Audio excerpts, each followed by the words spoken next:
Be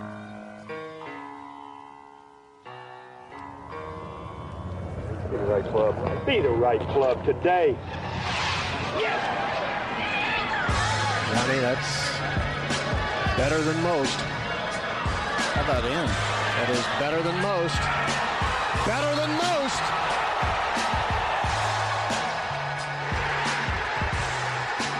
Expect anything different? Ladies and gentlemen, welcome back to the No Laying Up podcast, presented by our friends at Titleist. My name is DJ. Listen, guys, the first tour event of the season is always an interesting spot for gear. We always see who's changing things, who's changing clubs. Let's talk about who's changing golf shoes and why, and specifically why people are changing into new shoes from our friends at Footjoy, including specifically the new Pro SL and the new Premier Series. Think about how much tour players are walking out there, transitioning to new shoes. It's kind of the ultimate proof that Footjoy's product development team has achieved their goal, creating footwear that meets the demands of the game's most demanding athletes while exceeding expectations for golfers everywhere. It's like a 2-year process that Footjoy goes through, combining data-informed design with direct player feedback to understand the ever-changing needs of golfers and deliver products that will perform for players at all levels. I can speak to this personally. I wore the new Premiers today out at Costa de Campo. I can tell you they're lighter. I felt like I had more traction than I had in the previous Premiers, which were already great. So that's exciting from our friends at Footjoy. A golf shoe is not just a golf shoe. It's an important part of your equipment, and only Footjoy thinks of them that way. It's why they're the #1 shoe in golf and have been for 100 years. To learn more about the process to bring Premier and Pro SL to life and to the tour, visit the Footjoy Tour Hub on footjoy.com/tour hub. Let's get to the show. Today is going to be a deep dive. And I got a couple of minors with me today. MINERS. Not that sounded like I was, introducing some young people. The first one's going to be Neil. Neil, I know you love these deep dives. We're off to a great start already. How are you, my man? Feeling like Jacques Cousteau, baby. I'm ready to go deep. I know that Randy's really into the crypto mining, so you called the right guy. And of course, that is going to be top 100 Randy, considering the topic that we're discussing today. We're recording this a couple weeks early. I don't know if the top 100 Randy bid has run its course, but I hope not. Randy, how are you?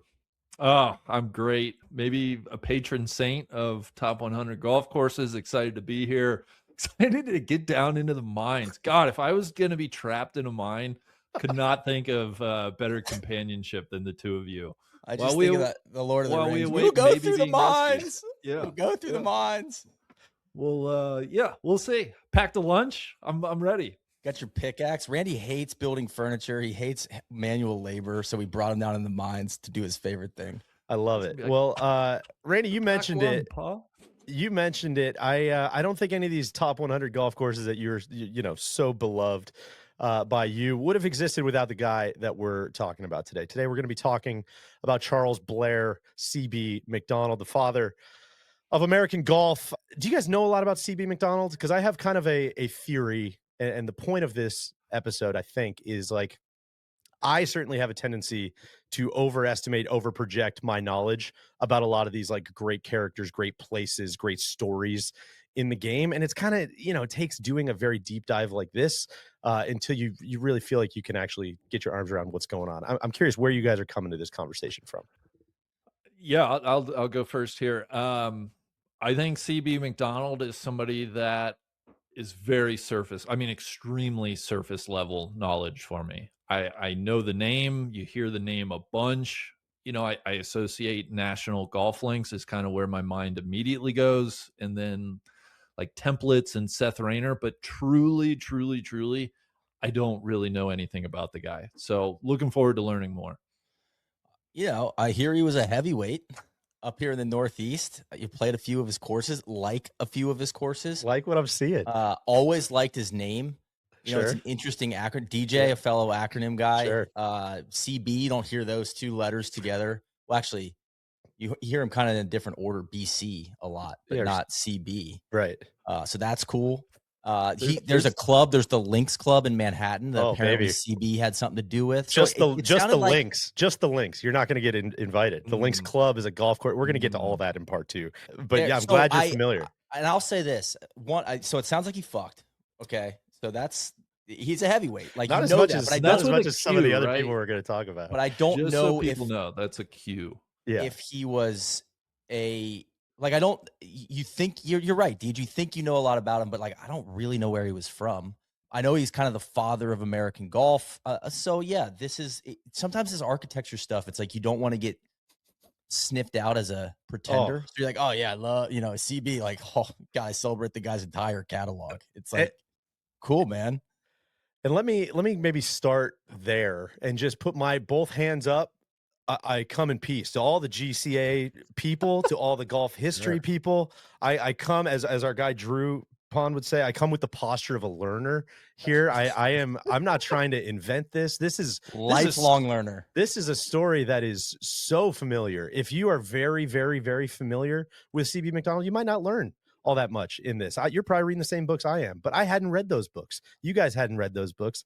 I'm guessing a lot of other people listening to this episode hadn't read those books. A lot of this started when a buddy of mine recently, big time golfer, all he does is think about golf, all he does is play golf, is like he comes up to me in a moment of vulnerability. I'm like this. I remember we were at like the 5th fairway at my course, and he goes, "Hey man, like I gotta be honest, like what's up with all these templates? Like what are templates? Like, sure. I have no idea." And I'm like, "Oh man, you know what? I appreciate you saying that. I felt that way before too." It just made me realize we're probably overdue for just a 101 deep dive. We want to start doing more of these types of like extremely deep dives. And I'm like, if we're gonna do one, let's kick it off with the father of American golf, CB McDonald, and let's start there. So there's a lot of stuff in here that I didn't know. Necessary preface though, Deej, because I mean, we all know that the GCA community is really welcoming and for sure. And we're going to really talk kind of newcomers. We're going to talk a lot about that. We're going to source and cite a lot of work throughout this. And I want to say this up front too, man, I developed a ton of respect and just interest and appreciation for a lot of those people, because the skill that it takes to put together books and articles and reviews and like histories on these types of people is a fascinating process that I think both of you would actually enjoy very much. I mean, you start to get into it, and it's like watching people work together on Golf Club Atlas and these posts from like 25 years ago, where they're all sharing, like, oh, I found this diary entry and this corresponds with this and this. Well, but this guy said the opposite in this book over here. And like watching it all just like play out on a, message board thread or something. I'm like, man, this is like legitimately very impressive that people are able to do this. And granted, all of those threads then usually devolve into like, well, you don't fucking know what you're talking about, and this guy's a total fraud, and of course you would think that, and like that's very funny too. And so throughout this whole process, like I have these very static, just books that I'm reading, and the big one is going to be CB McDonald's book himself, his book of reminiscences, it's called Scotland's Gift, Golf. Randy, I think you need to start writing down your reminiscences, perhaps just thoughts of what you felt like back in the day. That's gonna be a big source. And the other one is gonna be a book called The Evangelist of Golf, which is written by George Bato, published by Renaissance Golf Design, Tom Doak's golf company. Sure. Unbelievably awesome, gorgeous, like genuinely thrilling book to read. It's a biography. It seems like it's very dry. There's a lot of charts and graphs and diagrams and routing plans and that kind of stuff, but George writes it in like a very human, funny way. He kind of takes the piss out of McDonald. He injects his own kind of like winks and his own sort of eye rolls at times. It's just an awesome book. Looks gorgeous on a shelf. I'm pulling so much for this podcast from that book. It would look great on your shelf as well. If you are interested in this stuff at all, you absolutely should buy it, because it's very, very, very cool. And George Bato, I'll start a little bit, just some biography to level set on him. Didn't know anything about his story. It was a name that I had kind of sort of heard, but didn't know a lot about. Obviously never got to meet him. He passed away in 2014. But Neil, I think you'll like this. Big second career guy. He Oof, was love that. he was an operator of a dry cleaning business in New Jersey Good business. for Dry like cleaning, good business. for his whole Steady. career. Steady dry cleaning business that he owned. It was always a like recreational golfer, but it wasn't until like really is in like his late 50s 60s that he got super into this golden age golf stuff. And he did this just because he realized that like, man, all these golf courses in New York, New Jersey that I really like, it seems like this guy Seth Raynor, he's got his paws all over it. Like I don't know anything about this place. There's no like about this guy, there's nobody Hell of like an engineer. yeah, there's nobody really writing books about this guy. And so he just like dedicated the last 20 years of his life to becoming the Raynor McDonald expert. The big output from that is this book, The Evangelist of Golf. But then he also became, you know, when the golden age restoration trend kicked off, he became kind of like a consultant as well. He worked with Gil Hanse on a bunch of projects in the Northeast as they're trying to restore some stuff to golden age. He worked with Tom Doak and Jim Urbina on Old Mac.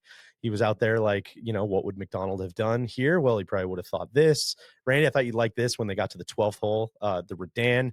They actually had George drive the PVC pipe into the ground where the green was going to be, just as kind of a culmination from, you know, his 2 decades of studying these guys. I enjoyed that detail, which came from an obituary written by Bradley Klein. And then actually like the, you know, of course, everybody knows like the Lido recreated in Wisconsin a couple of years ago at Sand Valley.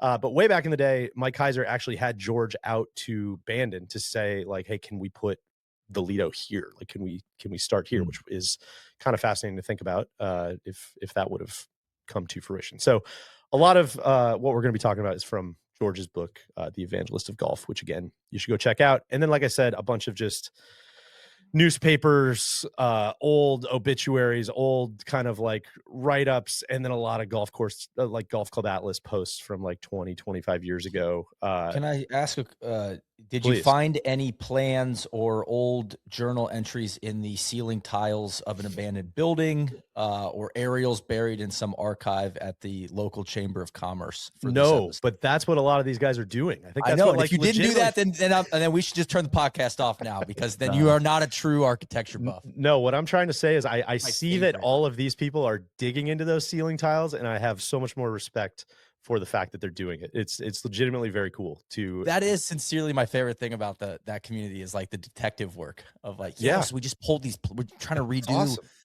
you know, the creek, and we just pulled these plans that were just like up in the chimney. Yeah, Somebody I know. stuffed them in there 50 years ago. And so the edges are charred, but like they're still like pretty, they're definitely originals. They're his handwriting for Yeah. sure. We could say that. We know that.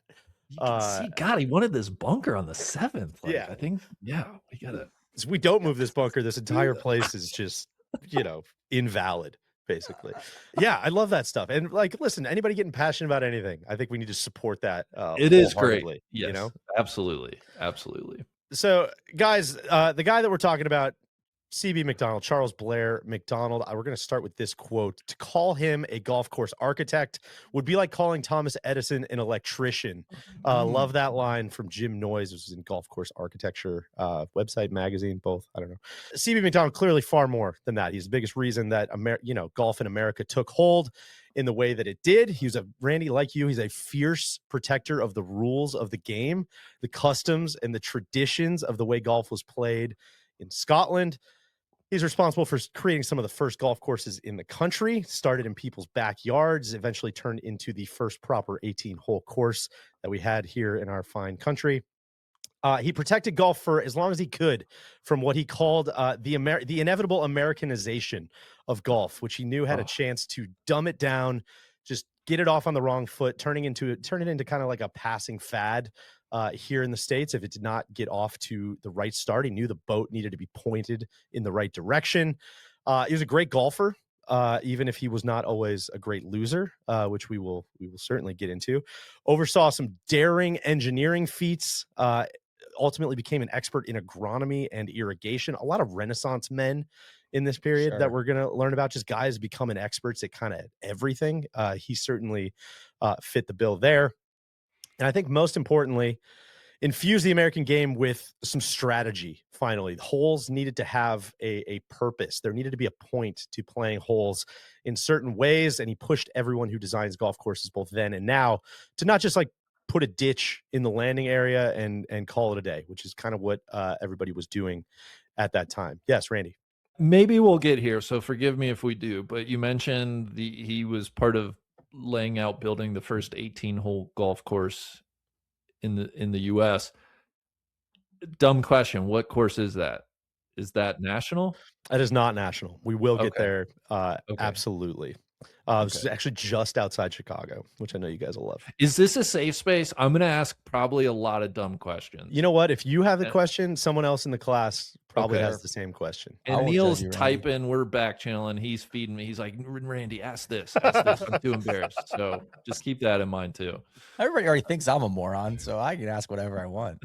The other thing, like, he pissed a lot of people off, I think, is kind of the fun part of doing this type of deep dive. You know, if there was no controversy, no friction, it'd be like, yeah, you know, he did a bunch of great stuff. Like, what a great guy.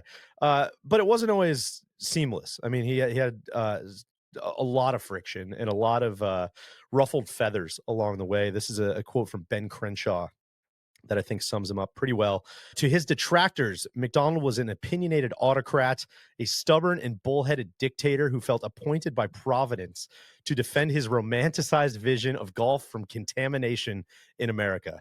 But to his many friends and admirers, he was merely a traditionalist, a man who wished to bring the game he learned as a young student at St. Andrews University back to share with able sportsmen in this country. I think that's a vision, a mission we can all kind of get behind, guys. That's I mean, there's a lot. I think there's a lot in there. Dude, I think And you're gonna love this guy, Randy. I think you guys are birds of a feather. Well, I was gonna say the dictatorial stuff definitely sounds like Randy. For sure.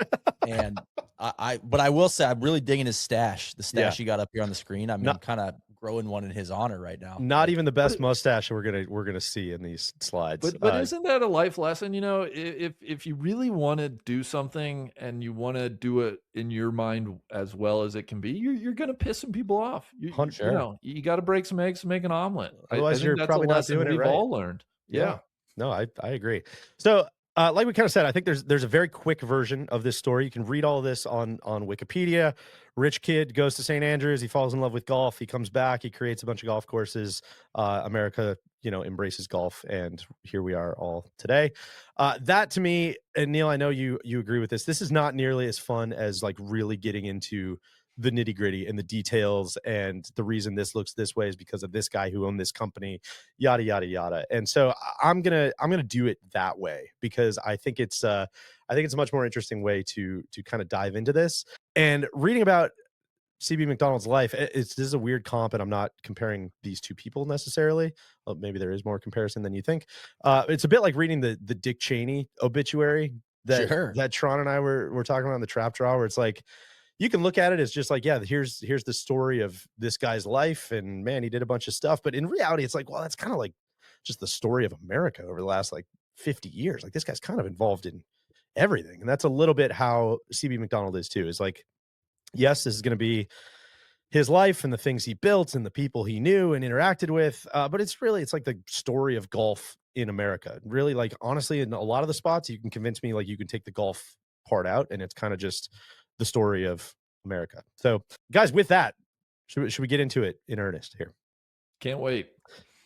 Charles Blair Macdonald, born in Niagara Falls, Canada, on November 14th, 1855, father of American golf, technically born in Canada. Randy, there you go. There's your first little fun fact you can keep under your hat for cocktail parties at some of these great clubs that you're hanging out at.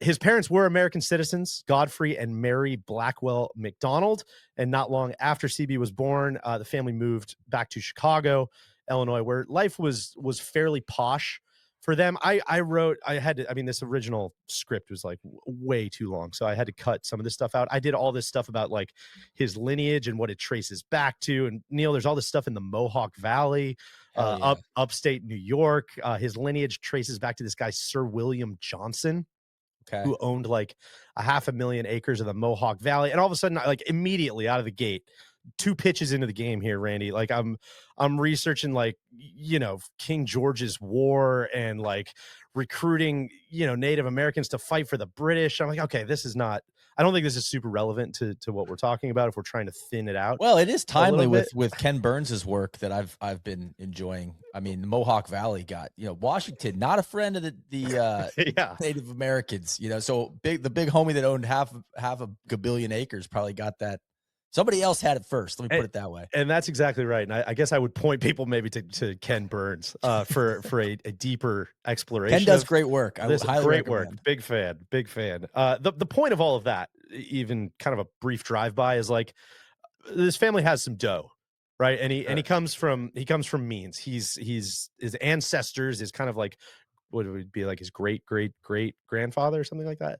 Like puts the family in kind of the upper crust, and they kind of hang out there for quite a while. And the point of saying that, just right off the jump here, is we're going to hear a lot of pretty hard line positions. For instance, he never took a fee for designing a golf course. Sure. He was very, very dug in about this idea of what makes an amateur and how no self-respecting person should ever profit off of the game in any way, which I think there's probably ups and downs to that, certainly.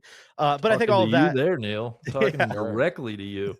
So I think, I don't know what he would have thought of kind of the influencer industrial complex that's been created. But I think all of that is to say, like, just a little bit of a caveat. Easy to have those positions when you kind of have a bunch of dough already. Yeah, sure. So it just doesn't go without saying. So when you think he would have been a limousine lib? No, I don't. Okay. I think he would have been quite far. It's a projection. Sure, he's more pulling the ladder up behind him for me, but Classic I think boomer. I love think that. it might have been maybe some of the people he hung out with. I think they were on the other side, but stick to sports here, Neil. We're gonna stick to the golf. Sure. You said I could ask any question. Sorry. You're right. I just might not have the answers or want to get canceled. But so when he's 16 years old, he's sent by his father to go live with his grandfather, who lives in Scotland, where he was to study at the University of St. Andrews. I think a dream all of us have had since going to visit St. Andrews. Like, man, wouldn't it be cool to just go on a steamer over and study over there? Like, man, that sounds great. Neil, I threw this one in there for you. Totally unnecessary detail, but I think it's interesting. The ship that he crossed the Atlantic on was a ship called the Scotia. Okay. Which was a side-wheel steamer. There's a diagram that I'm putting up on the you can watch all this on YouTube, by the way. There's a side-wheel steamer. It's kind of like part steamship, part like paddle boat. Yeah. And this was the last of its character that actually crossed the Atlantic like this. This was like a very who's who ship. This is the ship that carried Teddy Roosevelt and his family across the Atlantic. It gets a name check in 20,000 Leagues Under the Sea.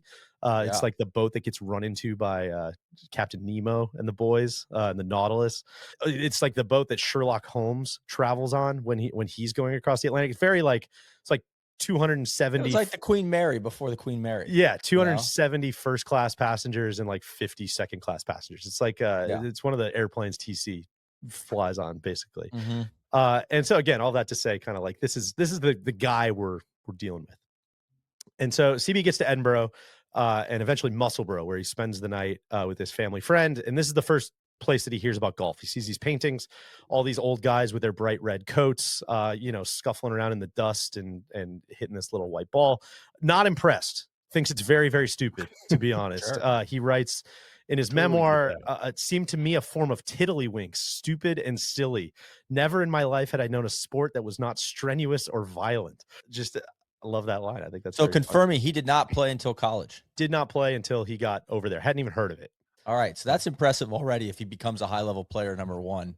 Well, and think number about two, it. he'd probably be down with my take that low stakes but meaningful It's kind of meaningless competition, baby. Very it's into that. He's very into that. We're going to hear about that in a minute here. But I mean, just to put like a very specific point on it, like of course he hadn't heard about it until he got over there because it wasn't there, right? I mean, there was like nothing going on in the States. Randy.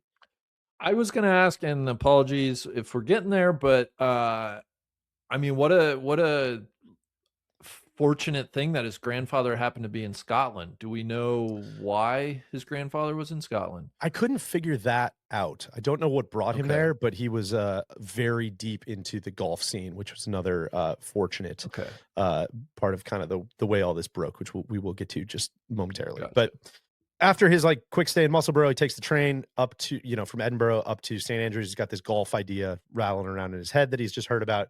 And he gets there and it's, it's golf everywhere. And this is the centerpiece of the town and, yada, yada, yada. And I think a quick pause, quick like digression is as insulated from like some of this as he might have been with his family's wealth and whatever.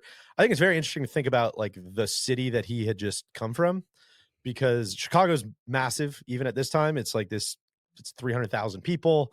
St. Andrews by comparison is small and tiny and charming and quaint, and look at these cool buildings in the university, and isn't this slow pace of life so delightful? But there's also like the time period that he had just come from. And again, I'm telling on myself here, but I think I have a tendency, especially when looking at history, to just like flatten somebody's life into 1 year, right? Where it's like, oh, CB McDonald, it's like, I don't know, 1910, like he was born in 1910 and he lived in 1910 and he died in 1910, right? Like, I don't know. That's kind of like where he was. And in reality, like when he leaves and he gets on this boat, this is like 7 years after the Civil War ends. I mean, it's like, it's places were very different. And Chicago was, still putting its pieces back together, and people were returning back from the war and putting their life back together and trying to figure out what the hell they're going to do. And just like, think about how different that place is compared to where he's about to get off the train in St. Andrews. And not only that, for the history buffs out there, Chicago, 1872, anything rattling around on like what might be going on around Big there? ass fire. Big ass fire. This was massive fire. A cow kicked a freaking lantern over, burned the city down. That's right. Miss O'Leary.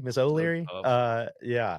And so this is like 9 months after the fire. So like a third of the city is homeless. And so I'm going to kind of like, all of this is trying to paint this picture of like, man, why did this guy get so hooked on golf and St. Andrews and the traditions of the game? I think about that, like where he came from and what he stepped into. Because when he got off the train, I think it's probably something pretty similar, like a very souped up, visceral version of like probably what a lot of us have all felt when we get to St. Andrews, right? Like, man, this is it, charming town. Do I just move here? Like this is what I've been looking for, and I didn't even know it. Randy, I'm sure you can relate to that. Oh, that was my experience exactly. I mean, honestly, almost step for step so far. Landed in Edinburgh, went out to Musselburgh the first day, and then up to St. Andrews. Yeah, and people don't realize this, but tourists, Randy took the Scotia over. So he did. That was the last a month and a half early. Yeah, it was the last voyage it made. It was one of his clubs. They had a replica of it. It was very cool. It would be fun. And Tron's always threatening to do an ocean crossing via slow boat. But, yeah, maybe one day. So he writes about this feeling of kind of like landing in St. Andrews, getting off the train. He says, quote, "Here, everyone seemed to move along, absorbed in the past, while in America, everyone was absorbed in the future. The contrast reminded me of Handel's Funeral March compared with Marching Through Georgia." Look up those songs if you're not a music person. Funny comparison. "It was not long before I became acclimated, and soon I fell in step with this leisurely, delightful life." And this is going to be like the whole deal for me, is this idea of like, we must hold the past with reverential vision, right? Like in order to go forward, we have to go backwards. That kind of becomes like the thing that just comes up again and again and again, is like this push and pull between how do we, when he gets back to America, how do we start from scratch, and how do we like build a future for this thing? And the only way we can do that is by like clinging to what they did in the past, which I think is like a pretty interesting push and pull. God, my guy gets a little fresh sea breeze. He sees people just leisurely going about it, and he just starts getting some big ideas. Yes, and this is before school starts. He's just out there like just running amok. So I mentioned his grandfather who lived in Scotland, as you said, Randy. That would be Colonel William McDonald, who was not just like a golfer. He was an RNA member as well. So again, it's not like he's like sneaking out, onto the pitch and putt and like, wow, what are these golf clubs? Like he's got, he's kind of skipping the line, and he's jumping right to the front. And so the day after CB arrives, his grandfather William takes him into town to meet with the pro. I'm sure you guys know the pro is the great man, Tom Morris. Tom? Yeah, old Tom, kind of middle-aged Tom at this point. That's why I was making sure it wasn't young Tom. No, but we are going to get to young Tom as well, who was only like 4 years older than than CB at this time. So, yeah, old Tom Morris, like 51 at the time. He's the pro, and CB's too young to be allowed into the RNA. So instead, he gets a locker inside the golf shop of old Tom Morris. And there's gonna be a lot of stuff in here. Well, I got to kind of like catch myself on like, I know golf can get way too saccharine and way too like, wow, think about the history of the game and blah, blah. But like CB McDonald having a locker inside of old Tom Morris's golf shop, like it's very cool. I like that. So It's sick. old Tom Morris gives him his first set of golf clubs.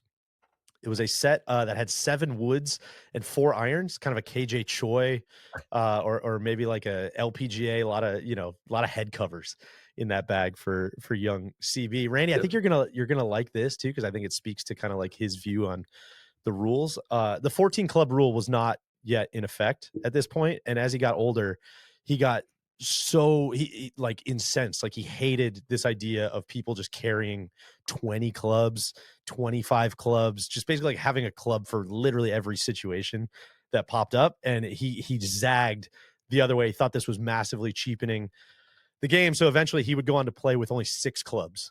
He only had 1 wooden club. That was just the driver. So What a dog. respect for that. on. And I would support some of that kind of feeling coming back. Half sets, make it work culture. Sure. I think is a good thing. So Yeah.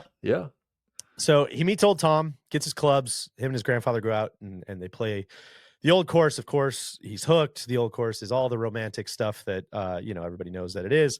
Loves Real quick. I think this is where I have a tendency to just kind of breeze through and not appreciate is like, imagine how bad he was that first Right. round, right? Yeah. Like this guy, just the struggles of trying to pick up this new foreign game. I feel like we glazed right past that, but my guy had to have been frustrated for a while with golf. For sure. And he gets obsessive. And I think he tries to work through that very quickly because he's just playing like nonstop, sun up to sundown. So he gets the bug. He's Absolutely gets the bug. And so, like I said, he loves the X's and O's. He loves like hitting the ball with a stick. Like that's great. But he loves like 2 other things. He loves kind of the culture, the spirit of the game, this idea that there's a set of rules, there's law and order that everyone has to follow. Everyone's on equal ground. Everyone's playing the same game. There's another quote from Ben Crenshaw here. McDonald observed that the links were an extension of the very being of St. Andrews, with churchmen, parishioners, scholars, tradesmen, ladies, and students, everyone playing on equal footing with honor and strictly by the rules adopted by the RNA more than 100 years before. Lovely thought. I obviously love that thought as well.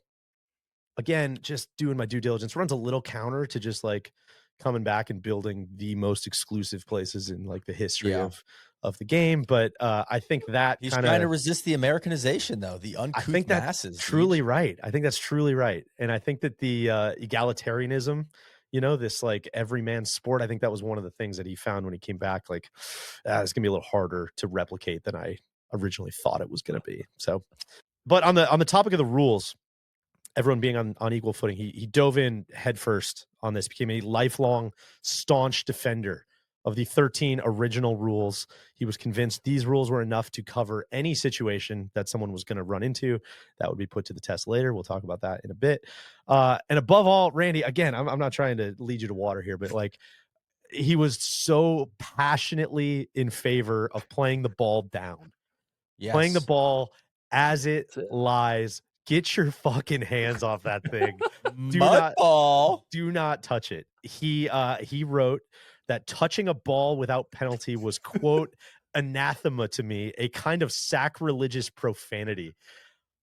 Again, I mean, that's it right there. That's it, dude. That's it. And I think like that's where some of this, like going back and reading all this stuff, I think that's where I've found like I started like soaring reading some of this stuff where I'm just like, man, how, like, did I just become like the frog in boiling water on a lot of this stuff where it's just like, well, we added these grandstands and then, well, sometimes it's muddy and then, well, they're doing this with the watering. And so then we got to do, and it's just like, imagine if you drop it into the 3M Open. God, I wonder how he'd feel about TIO. Right. Truly. God. And it's just like, again, it's kind of, like you can kind of rationalize yourself into anything, and I'm more guilty of this than anybody, but it's like, no, what are we actually talking about here?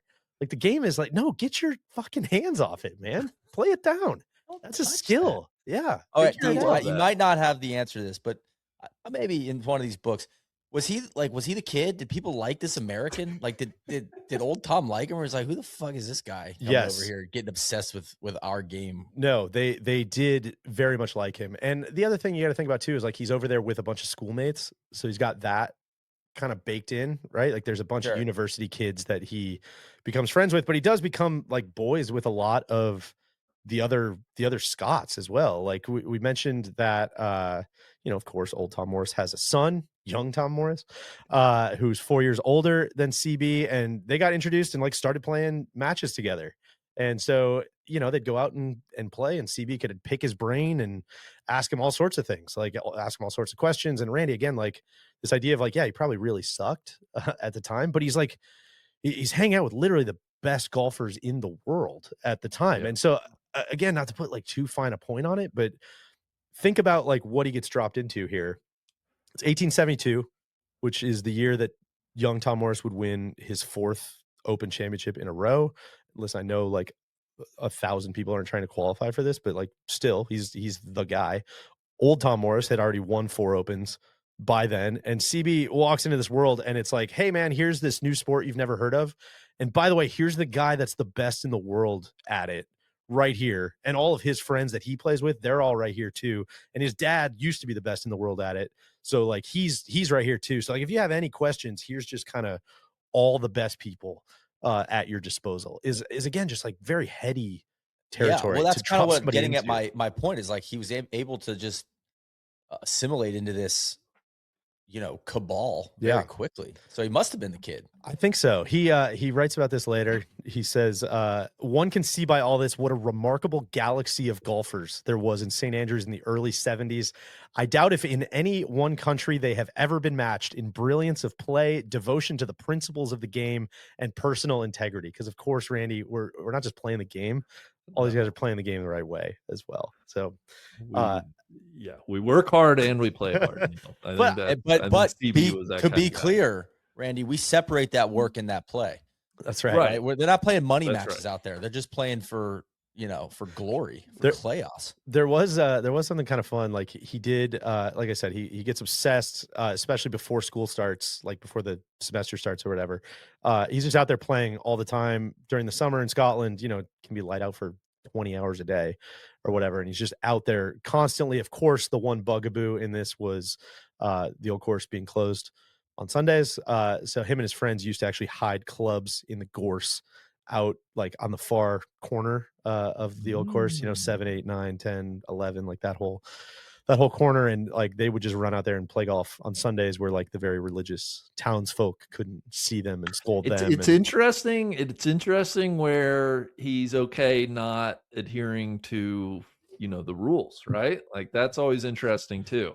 Hold on to me and my boys, we're gonna go play on Sunday. I know the course is closed, but that's a dumb rule. Hold on to that idea as well, or Randy.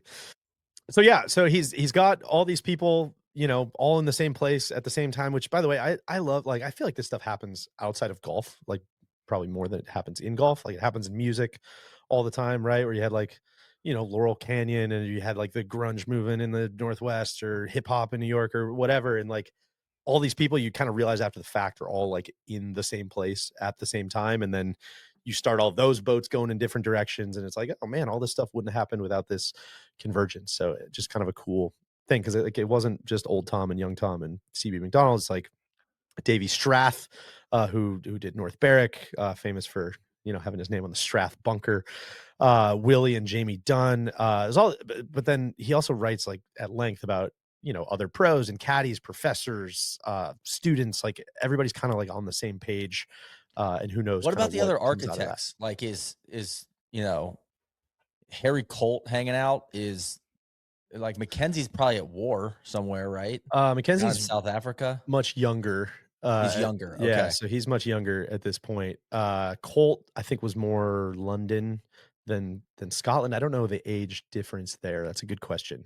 But Well, I think a I'm lot just of talking the about like, architects because you hear this golden age, right? And then well, they I mean, all kind of at different ages, but in the 10s and 1910s, 1920s, that's when you start all their work starts getting celebrated. I'm wondering if they well, a came lot of up those guys together. were Scottish, and it's a lot of like guys you don't know the names of. I mean, Davy Strath and Willie Dunn and Jamie Dunn and like all like a lot of the first courses that we're gonna talk about. Like when he comes back, he ends up like redoing kind of, all the original routing was done by this Scotsman that came over and laid out 6 Yeah. really crude holes or 7 really or 9 really crude holes or whatever. So there are a lot of those people that are probably there. They're just not like Donald Ross and Yeah. Tillinghast and like those guys who are quite a bit younger. So all good things must come to an end here, unfortunately, guys. And in the fall of 1874, after 2 very crucial years, it's time for young Charlie McDonald to go back to America, back to real life. He had essentially like gotten, it's like a master's degree now in like the game of golf. And which I think just made it worse when he did come back home, just to kind of look up and realize like, man, we got a long ways to go. Like none of this stuff exists, which is kind of what he's greeted with when he goes back to America. And so Or we got a lot of land. that's right. We got a lot of land in America. Could do something with it. Yeah, sounds like opportunity Yeah. knocking. So just like it was worth, considering the Chicago that he left, probably worth considering the Chicago that he comes back to. Of course, we mentioned the Great Fire, which was 1871. But while he was over there, while he was abroad, there was also the Great Panic of 1873. Wasn't super familiar with the Great Panic. This was an economic crisis that was so bad that they actually called it the Great Depression until 1929, when it was kind of like, oh, the game's kind of changed. This is, kind of a World War I, World War II. You don't call it World War I until the Great I Depression. believe World it War II was comes it along. over speculation on railroads? It's exactly what it is. Yeah. Yes. Yeah. And so again, that was another one where I was like, I spent 2 hours just like I'm like, all right, we don't need to get super deep into that. Real quick, I feel like there've been more and more references to the Yes. Panic of 1873 lately than Well, because it's in the same AI. vein as the AI cable, stuff. the fiber, Yeah. .com Yeah. stuff in the early 2000s, and now the Yeah. AI stuff. 100%. It's just it rhymes, baby. Yeah. So he comes back to like a tough economic situation, and joins the workforce. And like anybody who does have a job is basically expected to work like 12 or 16 hours a day. And so in other words, like even if there was golf, the idea of playing golf like would have been so inconceivable and like out of fashion that it was pretty much unthinkable. I don't have a great sense like to what level he was kind of insulated from this. I mean, obviously he had some means to come back to, but it seems like at this time, I mean, he definitely built like his own fortune. He became like a very successful stockbroker. And so I think a lot of that is like built during this period where he comes back, and I think he's just working his ass off trying to kind God, of it's probably build his good own footing. timing. Yeah. Market crashes. Not let me get in, buy some stuff on the cheap. The other thing worth noting about the railroad stuff, Randy, is like that track did get laid. You know what I mean? Like a lot of people lost their money and lost their shirts on it, but like it's in the ground. So that's it kind of similar to when people say like you want to be like the third owner of a golf course. It's like, then someone comes in and scoops up somebody else's hard work. That's kind of what happened with when they laid all that fiber too in the early 2000s. It's like, well, it's in the ground now. So everybody went belly up so people could buy it cheap. That's right. All right, quick break in the deep dive to hear a word from our friends at East Sands Golf Company. East Sands, you may have heard about this on the podcast already.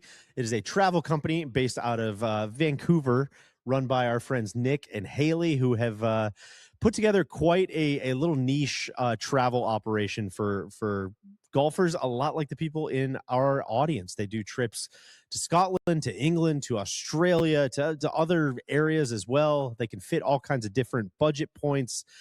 They can organize the high-end trips. They can organize some hidden gems, some unknown spots. They can really fit and kind of meet you wherever your budget is. whatever you're looking to do with your next golf trip. And they've also got some pretty great deals going on for No Laying Up listeners. The big thing is going to be Nest members saving $500 per person off of any trip. That is a massive, massive perk for planning a trip like this, and repeat uses are allowed. So you want to save $500 this time? Great. You want to save $500 next time? Also great. Hit up our friends Nick and Haley at eastsandsgolf.co/NLU. Get started on your next golf trip. Let's get back to the deep dive. So anyways, he adds kind of his family wealth to this new wealth that he's accruing, and he finds himself in a pretty comfortable position financially, especially relative to kind of those around him. However, this does not really solve the golf problem, right? Because there's still no golf to play, and this is all he can kind of think about, but he's got nowhere to play. He's got no one to play with. There's no like equipment, even like little things like that is like, even if he wanted to play, even if he built a bunch of holes, it's like, yeah, where are you going to get golf balls, man? You got to like send for that stuff from overseas. And it's just kind of a funny, like thinking about all the infrastructure and everything is kind of funny. So apart from like the rare times where he was able to go overseas, he just didn't play at all. It's kind of like TC in that way, you know. Like I don't even play when I'm at home. More rounds in the Not this southern year. hemisphere than on my home He court. played a lot at home this year. That's true. But this becomes this 17-year period that is famously referred to as the Dark Ages for him. He does not basically play any golf for 17 years. There's one attempt that he makes in 1875. A friend of his from University of St. Andrews comes to visit him when he's like 20. And they figure they got nothing to do, so they're going to go out to build a couple golf holes, and they go to, again, just like checking this time in history, this old Civil War Camp Douglas, which is on the south side of Chicago, and they find like literal tin cans that are left behind by the Union soldiers. They bury those in the ground as their cups. He's still got these golf clubs from old Tom Morris. And so they say, how about the holes over here? And how about the tees here? And they start hitting balls all over the place and watching them fly. You want to talk about my nightmare? Oh my God. So glad I wasn't part of that group. I don't know what happened here, but the way he describes it is quote, "The hoodlums in the vicinity tormented us to death. Evidently, they thought we were demented. My golf clubs were stowed away until such a time as I could go abroad." So I don't know if it's just some real like get a load of these fucking guys over here. Just a very funny scene, I think. And that's why his courses became private. Yeah, that probably didn't help. That's for sure. No, there is like I kind of spiked this, but there's like all this stuff, like even after golf does kind of get going, like you do see like him constantly being like, yo, people still do not get it. There was a whole like thing published, I think it was the Philadelphia Times in like the late 1880s that summed up, it was like this write-up of like, golf is sweeping the nation. Here's what it is. And the long description of like what it is was like, you hit your first ball, you take off running, your servant tries to keep up with you so that they can find the ball as well. And then you just play as fast as you can. And whoever holes out on 18 is deemed the winner. And it's just like, this is like 10 Might years. be a little more of that. Yeah. This is like 10 years Baseball. after, you know, like he actually like gets things going. And so I imagine there was probably a little bit of just like, all right, man, I'm just going to stick to the people who get it and kind of know what's going on. But so the Dark Ages last up until 1892. Okay, Neil, another history lesson for you. The following year, 1893, something is happening. What's going on in Chicago? What's about to take place in Chicago in 1893? Oh, I have a guess. Please, I'm I not shouldn't sure have if just it's limited right. that to Neil. That's open to the whole Well, class. I know there's a World's Fair coming. Exactly To Chicago. exactly yeah, what well, it is. 1896, I thought the World's Fair was. I think it was 1893, but maybe that's when they kicked off the work. But I mean, they definitely kicked off the work much earlier than 18. And I only shout out my guy 96. Eric Larson for of that. course, That's- Devil in the White City, that's unbelievable it. book. World's That's Fairs, right. God, World's Fairs might have been Yeah. on the list of things that are sick. Like, just really cool, coming together of a bunch of different tech and industry and people from all over the world. Just very cool things. So the World's Fair, the World's Columbian Exposition, is coming to Chicago. It's only the second time it's going to be held in the United States. And so CB McDonald and a lot of the upper crust people who have vacationed over in the UK and in Europe, know there's going to be a lot of Europeans coming to Chicago. What do these Europeans like to do for recreation? Of course, they like to play golf. We got to get some golf for these guys to play when they're over here. Play some G, Got to man. play some G. Civic duty. Yeah, man. The boys want to play some G when they get over here. And so CB McDonald, this is a fun note from George Bato's book, had been talking about golf so much up to this point over the last 17 years that even his close friends, But not playing it. but not playing, which is kind of relatable to me. Even his close friends like started just straight up avoiding him because like, dude, we just don't want to talk about golf anymore. But when this idea starts getting kicked around about like, all right, we're gonna have to build a golf course in Chicago, everybody's like, oh, like this guy CB McDonald's probably gonna be involved. I know a guy. Yeah. Oh, you got to talk to CB. Yeah, Even shut up about it. even if it's not, I know a guy, it's going to be like, well, there's no way, like we're keeping him from being involved. Like, of course he's going to be involved, right? And so the canvas that he's given to work with was a sprawling estate in Lake Forest, Illinois. It was owned by Senator Charles B. Farwell. Randy, I can't tell you a lot about his platform. I didn't get super deep a name I into don't know that well. Okay.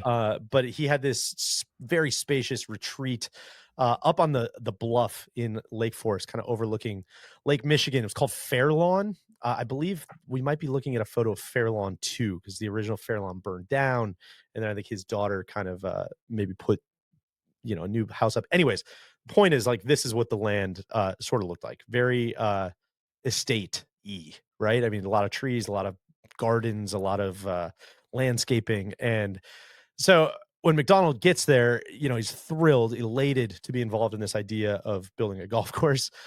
Not so stoked about the idea of where they're going to build this golf course. This is from Bato's book. He looked around the property with supreme contempt. He eyed the trees and flower beds and said the grounds would never do. But eventually he recanted, deciding that the venture was worthwhile, quote, if only to give the game a start. And after a few glances about the place, he started to pace off holes. This is kind of like a more modern, there's like today's view of like sort of where this estate was. This house, I don't know if you can see kind of like that big brick back patio. Yeah. That's like the main house that we're looking at. So I think we're probably looking at this land over here between that house and the beach, right? So a lot of trees, pretty skinny tract of land, but with a big bluff on that kind of east side. And so the course itself that they built, super basic, very rudimentary. It was 7 holes. None of them were longer than 250 yards. 4 of them were shorter than 75 yards. Just like, I mean, basically like a glorified pitch and putt. But he did his best. He routed them as kind of artfully as he could around all the trees and in and out of these flower beds, and even like incorporated the bluff so that any sliced shot, could fall all the way down to the beach. I think that's very funny. Again, when you think about like golf balls, it's like, well, shit, now I need golf ball. Like, where am I supposed to get more golf balls? Yeah. Also very funny because we're going to talk about this in a second, but he was a notorious slicer of the golf ball. So just keep in mind if maybe slicing a couple of these balls off the cliff informed some future design decisions. But so a couple things there, Deej. One, add the list of things that are sick, like naming. Instead of having an address, you just name your property. Couldn't agree with you more. I'm Have you done that with your new? I was going to say, Neil, that's the Vibrary. I've named my office the Vibrary. Yeah. But there's some houses in the area that have older houses that have some names. Stronghold, for instance. And then 2, Charles D. What was his last name? Farwell. Charles B. Farwell, I think. Charles B. Farwell. Served in the U.S. House of Representatives 5 terms. Then he became a U.S. Senator. Notable achievements: put forth the women's suffrage bill. Oh, that's no joke, huh? Wanted to let the ladies vote, Randy. Yeah, we can get down with that. Well ahead of his time. Yeah, and that is kind of, I mean, not to be flippant, but like that's kind of what I mean about how like, we're kind of talking about like the history of America in the late 1800s and early 1900s here. It's like all these people that he's building these courses for and around and who are funding this stuff is like those types of people. It's like it is the true like who's who power brokers of the country. Yeah. The only other thing that crept into my mind when you were and looking at the property here on the YouTube is just how fun is it that golf in America started with just some guys like building golf holes around where they lived, and then thinking about our own guy, Hollywood For hoteling, sure. him and his Yeah. buddies 150 years later, just kind of doing the same thing for fun. If you could Yeah. dream it, you can do it. For the Yeah. it's just some guy's backyard. Just if talk to the senator, he'll get you in. It's Yeah. up there at far lawn. Time's a flat circle, man. Yeah, well said. So eventually the World's Fair comes and goes. Everybody has a great time out on Senator Farwell's lawn, but people are generally still very confused. The hoodlums are winning, Randy. Like, what the hell are these people doing? But enough, enough light bulbs are going off with the evolved to really see the ball go through the hoop here. And CB starts to attract, a couple more acolytes who like what they see. And so, of course, this 7-hole pitch and putt is not good enough. We need to build a new course. He's done with this. He wants a hole that you can take a full swing without over driving. It's a little room to run, wide open spaces, right? And so, in order to do this, though, the age-old developer conundrum needs some dough. He's convinced enough people now that this lawn game is fine, but trust me, like, this is not the real thing. This is nowhere close to where it's supposed to be. And so he gets like 20 or 30 people to kick in some money and buy some land where they can build a proper 9-hole golf course in nearby Belmont, Illinois. And so they buy a farm that's owned by this Englishman, A. Haddo Smith is his name. So, Englishman, maybe presumably a golfer, at least familiar with golf, could maybe see the vision of what they're trying to do. And McDonald's like delighted with this opportunity. He builds 9 holes again, like I said earlier, along with some of the Scotsmen that are friends of his who had kind of like made their way over to Chicago. And since again there weren't a lot of like golf clubs around, there's these great moments throughout this whole book where it's like he ordered 6 sets of clubs from Royal Liverpool, which is like the only place like people would order clubs from. And it's just very funny where it's like, all right, we got 30 people ready to play. Like, we need to order 6 more sets of clubs. They'll be here in, 4 months. Stand by. And so eventually he's ready to give his friends like this big introduction. They got this 9-hole course. He's ready for this big grand opening day, organizes this tournament and this big lunch. And however, it just starts like pissing rain and only 2 people show up to this big unveiling. And which again, like anybody who's played golf in the UK, anybody who's played real golf is like, that's kind of the perfect way to get introduced to the game. Just go out and battle the elements. And so that's what McDonald did. He passed out the clubs. He's like, we're going, man. Like, let's go, get your shit. And side note, it's kind of funny. He actually like placed a bunch of bets. Like, he placed like some small wagers with these guys, which is just a very funny detail of like, all right, I know you guys haven't played, but like, just like, So he is betting on the game. This situation, I think maybe like, yeah, you can't. That's a very interesting point, right? Like, so he's not he's very anti-professional, but not anti-gambling. Exactly. That's okay. And I'm not criticizing that. No, I think that's a good distinction. But I'm just a good distinction. Again, it's a little bit like he picks and chooses where he wants to have a little skin in the game. I'm sure he's made some money on the course.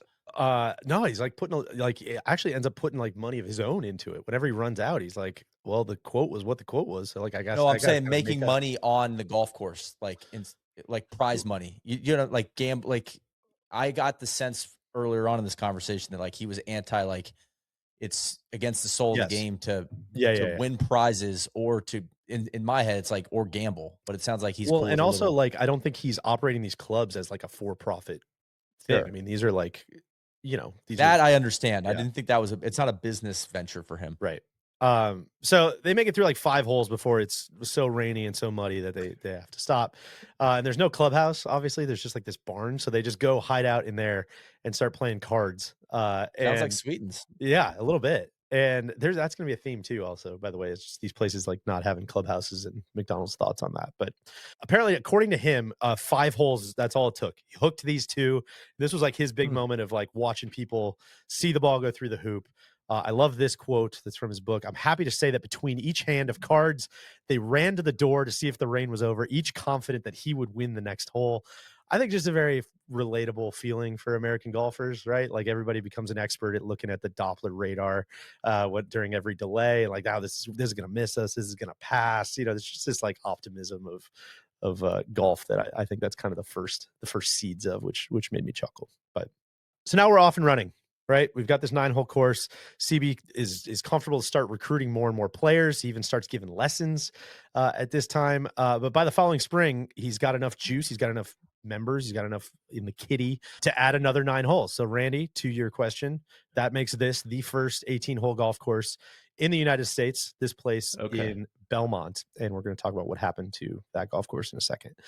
And so he takes this group of golfers, and in July of 1893, McDonald is 38 years old. They sign the official charter. They become the Chicago Golf Club. That's who these guys are. They are the Chicago Golf Club. But of course, still not quite there. CB's not quite happy. The course can be better. This still isn't it. And if you know Chicago Golf Club, you know that it is not in Belmont, Illinois. And so in 1894, the membership votes to buy a new piece of land. They set their sights on this marvelous farm, the 200-acre plot in Wheaton, Illinois. It's called the Patrick Farm. It's like 25 miles from downtown. It's just off the northern rail line, so it's easy to get to from the city. And they have enough members, and they make this purchase, pull the trigger, and they start these plans for what is certain to become, a golf course that's gonna finally honor and equal the best inland courses of the British Isles. They're gonna build it right here, just outside of Chicago. Sure. Quick aside, I didn't know this. Apparently, did not go so well for Mr. Patrick, the guy who sold the farm. According to George Bato's book, Mr. Patrick was unable to deal with his newfound wealth. The $28,000 sale, which was equivalent to well over $1 million today, apparently drove him insane, and he died in an asylum. So hate that as well. Didn't know that one, but was good land for golf.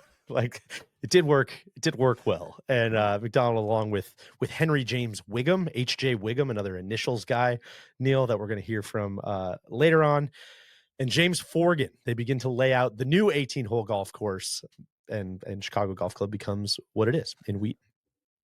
Shout out to OTP H.J. Wiggum. Sorry, I had to get that one in. The H.J. Wiggum thing is fun because he is God, that's tough. That's all that's going to be in my head for the rest of this. He's from Scotland, and his dad actually was one of CB McDonald's classmates when he was at St. Andrews University. And so he kept in touch with this guy. He knew that his son was like this really, really good golfer. And so when the plans kind of started taking shape for the World's Fair, they knew they were going to need some people to come in with some gravitas and like show the locals what golf was. And so he writes to this guy, and he's basically fishing guides. Yeah, he's basically like, your son's not doing anything, like send him over, right? Like what's he doing? Send him over. And he ended up staying in the US, like I think for the rest of his life. And they clearly hit it off because they would become not only like very close collaborators on a bunch of stuff going forward, but also golf rivals. This guy H.J. Wiggum ended up winning the 2nd and 3rd USAM. We're going to talk about the first USAM in a second. And furthermore, he would go on to marry CB McDonald's daughter. So I was going to ask if he was married. That was actually on my. He was married. I found very little information about his family, but it's good question. This was one of his daughters got married to this guy H.J. Wiggum. OTP. Another like example of a just total renaissance man, by the way, because not only was he like this expert golfer, great competitive golfer, became kind of this like land developer, but he also became a drama critic for the Chicago Tribune, and eventually a war correspondent. So again, just I don't know if these guys were just like, I can't pin it down of whether it's like, well, they didn't have. It's not like they're clocking in like to marketing jobs. So maybe they just like became experts and very proficient at all these different things.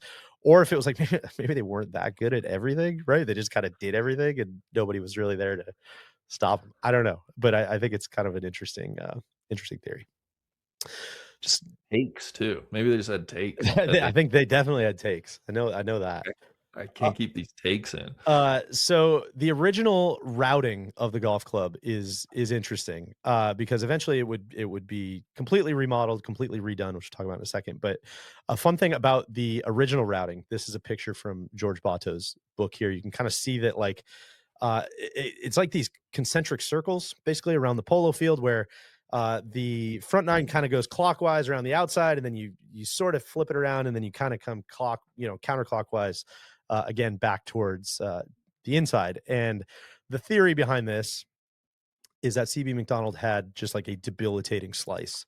And so the thought was like, yeah, the left side of all of these holes is cornfields, like plowed over land, really thick, gnarly rough, forests, like all of these different things. But yeah, if you hit a slice, like you're probably just going to slice into the other fairway, which is kind of funny. Obviously, the routing would change dramatically when they redid it. But just a great little CB McDonald flourish. It was said that he never hit a ball out of bounds on this routing, which is a great little feather in the cap. But I was going to ask you guys, if you're designing a golf course, what's your Mr. Nicholas hits fades. So let's hit a lot of like par threes that, I mean, for me, yeah, we're worried about that big right miss, baby. So you would have maybe thrived on this original Chicago Golf Club routing. Yeah. The hole I hate is the kind of the big, I call it like a cape, but like those holes that like just kind of keep bending around the water. Yeah. I hate those holes. So my course would not have any of those. I'm glad you called it a cape, Randy, because we're gonna talk about that. Hold on to that thought for a second too. So reviews of the original Chicago Golf Club, even kind of early original form, are great. Walter Travis sets a course record, great player in his own right, only eventually gets broken by Chick Evans. Both of those guys said that those were among the only perfect rounds that they ever played, because that's what it took to score on this golf course. And realistically, again, like we could have stopped there, right? Good reviews. People seem to like it. We got a good piece of land. McDonald, similar refrain. We're not quite there yet. Still not there. He still knew that like he hadn't replicated anything matching like the great links golf courses of the British Isles, which was going to become this pursuit that was basically just going to start to consume him for the rest of his life. And so 1897, just a few years after Chicago Golf Club opens, he writes this article that basically says this. He says, the ideal first-class golf links has yet to be selected, and the course laid out in America. And I think it's that word links that he's probably knows is missing. Wheaton, lovely place. The land is great, but it's still like the agronomy wasn't great at the time. The land was still like, it gets so baked out that it would like really crack. Instead of like playing firm and fast, it would just become hard, like dead hard pan basically. And he knew that wasn't right. He knew like the strategy still kind of wasn't there. It just was, I think he still knew that like, this is great. I'm doing the best I can, but like, we're still not there. We got to keep pushing forward, which is kind of something I admire about like just this whole story. Is like you're going to hear that pretty much every place he goes. It's just like, nah, it's not. We're not there yet. We got to keep going. Got to keep going. We got to keep going. Question here, like with the Chicago Golf Club and the original members, are we thinking these are all guys beginners, all new to golf? Yeah. So like Walter Travis, Chick Evans, or those guys are those guys expats? Or? No, those guys played professionally, I believe. Well, Travis is like an interesting example. I think Chick Evans played professionally, but they're both Americans. Actually, hold on to the Walter Travis thing because we're going to get there. He was actually born in Australia, which I didn't realize, and came over to America, but kind of de facto Americans. But a lot of the other members are Americans, yes. And like people, I'm just getting to thinking about like how, imagine you start a golf club and everybody sucks. Yeah, but you're trying to design a golf course that like is strategic and stimulating for like a golf diehard. Well, that's like, going to become, it's a funny, in my head I'm picturing that. I'm like, oh my God. No, I think that's like very astute because that becomes like, it's such a cliche and you hear it in every golf course architecture conversation now, but like that becomes one of the big things of his like platform is like, no, it has to be challenging for really good players, but it has to be playable for bad players, right? And like we'll hear about that more as he gets into like national and stuff, but yeah, there always should be kind of like an alternate, like a safe route, right? If you're willing to give up a shot, like you're not going to lose your golf ball over here. And I think a lot of that probably came from exactly what you're talking about is like all these people are beginners. Like we can't just like they stink. Keep hitting them in the face with a shovel, right? And so no, I think that's very astute. So in that same article where he's talking about the Great Links hasn't been created yet.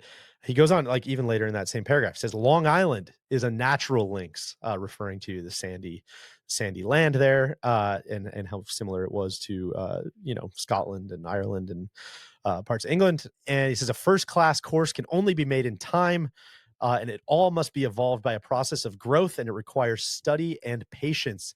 Those two words, study and patience, are going to become very literal over the next 10 or so years, as he becomes obsessed with this idea of creating the country's first Great Links golf course. And he didn't know it at the time when he wrote that, but he was pretty much telegraphing that, within about 4 years, he was going to be leaving Chicago. He was going to move to New York with his eyes fixed intently on building this dream ideal links. And by the way, like, way after he moves to New York, we're going to jump around timelines a little bit here, but the original golf course at Chicago Golf Club stays like mostly the same for the next 20 years or so. Neil, to your point from earlier, Harry Colt comes in and makes some suggestions, and they do a little bit of changes here and there, but like largely it's pretty much the same. But the hard part is that, like, the rest of golf is just exploding, and there's just like this creative explosion on all these other different golf courses, and so it just makes this feel very old and very tired and very like outdated very, very quickly, just over this like next 20 years. And so in 1917, basically like 20 years after this, he writes a letter, presumably like to the membership or the head of the membership or something, where he does not mince words about this idea. And he says, he basically encourages them to, quote, scrap their golf course, which again is like his golf course that he spent all this time pushing to make, which is kind of funny. But he says, quote, I've long wondered when the intelligence of the Chicago Golf Club would realize that theirs is one of the worst courses in the country as compared with its former position. Nearly every change that has been made at Chicago Golf Club has been made for the worse and not for the better. As a matter of fact, Chicago does not possess a golf course that compares with any one of a dozen I could mention around the city of New York. It's a bit like Neil moving from Atlanta to New York, I'm sure, talking to all his friends from high school. Just like, yeah, you guys are probably hanging out in fucking Decatur, yeah, where you guys at that bar? Yeah, it's not even close to the kinds of bars they have in New York. Come see me in the West Villey. Okay, Deej, real quick, for my own benefit here. I'm a little unclear. I don't know if you can shed some light on. As this original build was going on in Chicago, right? Maybe even going back to Belmont specifically. How quickly did golf in America break contain in Chicago? Like, when did it really hop out of Chicago? And I guess it, Philadelphia, New York, it went east. Yeah. So there's a lot of it is happening simultaneously. And I don't have Okay. all the exact timelines like in front of me. So, a pre-apology to any of these clubs, but like famously the St. Andrews Golf Club, Neil, up in Yonkers. North of New York City. And the Apple Tree Gang and all of those guys were technically like before, like their course was built, I think before Chicago Golf Club, like the new course was built. But that was a 9-hole golf course. Shinnecock was built, but that was a 12-hole golf course. What else? Newport. So like there's a bunch of these that are kind of popping up like around the same time. The Country Club, of course, don't want to get any letters from Boston. A lot of these are going up at the same time, but they're still like very basic and rudimentary. And Chicago Golf Club is like kind of the first club way back in the Belmont days. And the course at Belmont is the first 18-hole golf course. And Chicago Golf Club, like the new course in Wheaton, I think is the first like big 18-hole. This is a real proper golf course. But at the same time, a lot of this other stuff is going on as well, which is going to become apparent kind of in the next section. But before we get there, very, very quickly, after that just very mean letter that he wrote, Chicago does commit to redesigning the golf course in 1921, just in case we don't come back to it later, with CB McDonald, Seth Raynor. We'll get to obviously all Seth Raynor and all that stuff. But there's a great line in the letter that he writes, maybe a warning that he writes like to the membership again. He says, "There's one point I wish to impress upon your committee. Leave Mr. Raynor alone until he gets his plans out. Keep your committee and members from buzzing around him until he's through! Exclamation point. You will only delay the game and will not get as clean a plan if you don't. I love that. He was very much like, especially by 21, like Raynor had become such an expert in doing this stuff. He was just like, get the fuck out of the way and just let him do what Let he him does. cook, Yeah. man. Let Seth cook. And so, anyways, just kind of funny to think about like that opinion, like at the golf course that he had fought so hard to build in the first place. But yeah, let's change gears a bit. Again, timeline, we're kind of shifting around, but I'm trying to follow some of this stuff to their conclusions rather than jumping around all over the place. But let's go back to 1894. This is the good stuff here, guys. 1894 is a big year for CB McDonald because not only did Chicago Golf Club acquire the land for their new course out in Wheaton, but there was also an important idea, Neil or Randy, I think this kind of speaks to what you're asking, that's like starting to take shape as more and more people start playing the game. Because the question was not only like how to measure one course against the other, which is like a natural comparison point, but also like how to measure the players at one course versus the players from another. And like more specifically, who's the best, right? Because there's a handful of other clubs that are starting to pop up, and we got to kind of unify this stuff and figure out like, well, who's the kid, who's the best, right? It's America. We got to compete. Exactly. There are winners and losers here. This is not a leisure activity. And Randy. so this idea of a national championship first officially proposed, apparently, I don't know how they know that, by Theodore Havemeyer and the membership of Newport Country Club out in Rhode Island, which Havemeyer had co-founded the previous year. Havemeyer, very, very popular guy socially and also in the world of business. He was a native New Yorker who got into the sugar industry. Neil, are you familiar with this? Him and his brother ended up building the Domino Sugar Refinery. I'm sure a building you looked at very frequently in Brooklyn. I did. They just revitalized it too, turned it in. It's been regentrified, abandoned sugar factory turned into looks like very mixed use. Yeah, a mixed use complex right there on the water on the East River. Also a Havemeyer Hall at Columbia University. I didn't know very that. familiar with the Havemeyers. There you go. Yes.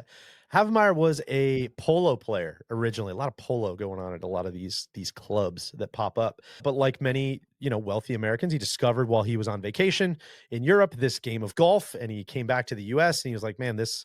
What did he say? This was a much more appropriate game than polo for a man of his age, which game for a lifetime. I think we all, one of the things we all love about golf. But his journey to building a golf course, pretty similar to McDonald's. He convinced a bunch of his wealthy friends that had also been on vacation, like, hey, they knew what golf was. And hey, we all vacation down in Bretton's Point in Rhode Island. What if we got this 40 acres and we built a course? But quickly they outgrew that. And then, he got 75 more people to join him. And they bought this bigger piece of land known as Rocky Farm, which is where Newport Country Club would call its home. Going to be an emphasis on the Rocky part of Rocky Farm in a little bit here. And so this idea of like hosting a national championship was one thing, everybody's on board, but deciding where to host it kind of is the question, because, CB McDonald probably wants to do it in Chicago. The Shinnecock people want to do it at their place, and Havemeyer obviously wants to do it at Newport. I mentioned there's the St. Andrews Golf Club, the American St. Andrews Golf Club, not the Scottish golf people, of course. And this had been organized by John Reed up in the apple orchards of Yonkers. The Apple Tree Gang is predating a lot of these people. I mentioned the Country Club in Brookline. They were in the process of building a 9-holer, and there was the 12-holer in Southampton, the pride of William K. Vanderbilt and his friends, called Shinnecock Hills Golf Club, which dated all the way back to 1891. Randy, if you're keeping a timeline. Okay, yes, appreciate that. But the honor, everybody knew like hosting this first national championship was going to be an honor. It was going to be great promotion for the club. It was going to be, a lot of attention. And because he was like, popular guy, they all deferred to Havemeyer and Newport. And it was decided that the 9-holer in Rhode Island was going to be the host for the first ever national championship, the National Amateur Championship. And so everyone's very excited to crown a national championship, national champion. Perhaps no one more excited than our guy, CB McDonald, who was widely considered unofficially to be the best golfer in the country, but now he was going to have a chance to prove it. So not only, think about, again, not to be too on the nose, but like think back to the college days, all of these things that like he's trying to chase, he's trying to build. He's like, he sees this infrastructure in Scotland where they have these tournaments, they have all the great players, they know who's who. You know, he spends the next whatever 20 some years trying to do that. He finally does it in America. He builds a club, he moves that club, he builds another course, he's got enough, like it's starting to spread out. And now like he's going to have his national championship and he's going to be able to prove to everybody, you know, not only all of that, but like I'm the best at it too. It's gotta give us all some hope that if he went 17 years without playing, Yeah, the best could be ahead. he gets, you know, the best could be out there for us, Randy. You know, he just gave it up for 17 years, came back and just like riding a bike for CB. That's Love it. Well said. So what happens next is maybe a part of this story that a lot of people know, but hopefully there's some specifics and details in here that you don't. The tournament's scheduled for September of 1894. I loved this, even though the USGA obviously does not exist yet. The mentality is pretty much there. Newport Club decided that in order to show off the worthiness of their layout, they would need to make this course as hard as humanly possible. Sure. They grew the rough. They paced the pins are in the hardest possible spots. Very quickly, there's a lot of complaining from the field. The Newport brass, they're not having it. They're convinced that this is going to produce a true champion.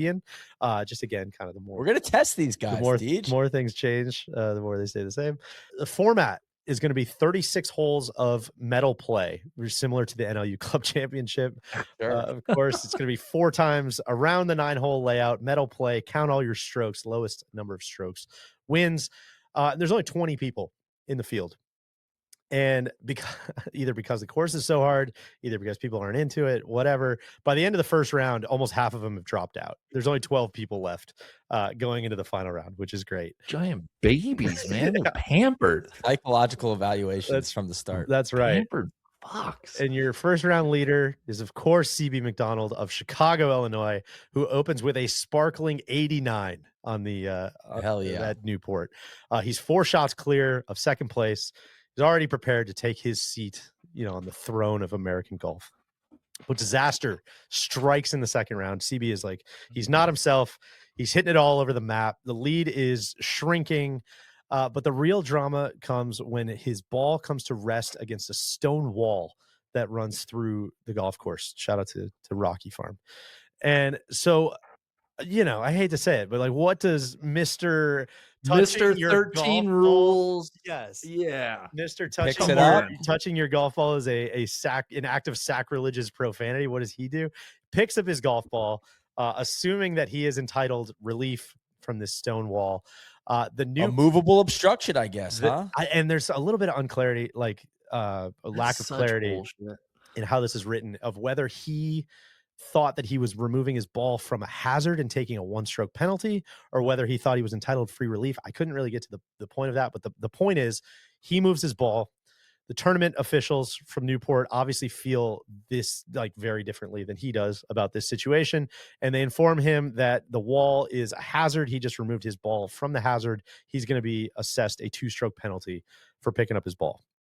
And so this puts CB's calamitous second round score at an even 100. Shot 100 in the second round. And that puts him 1 shot behind Newport's WG Lawrence, who seemingly has now claimed a 1-shot victory. He has become the first national champion in the history of the United States. That's why we all know WG Lawrence's name. But no, that's not exactly what happens. Here's how George Bato, again, go buy George Bato's book, describes what happens next. Quote, "All hell broke loose.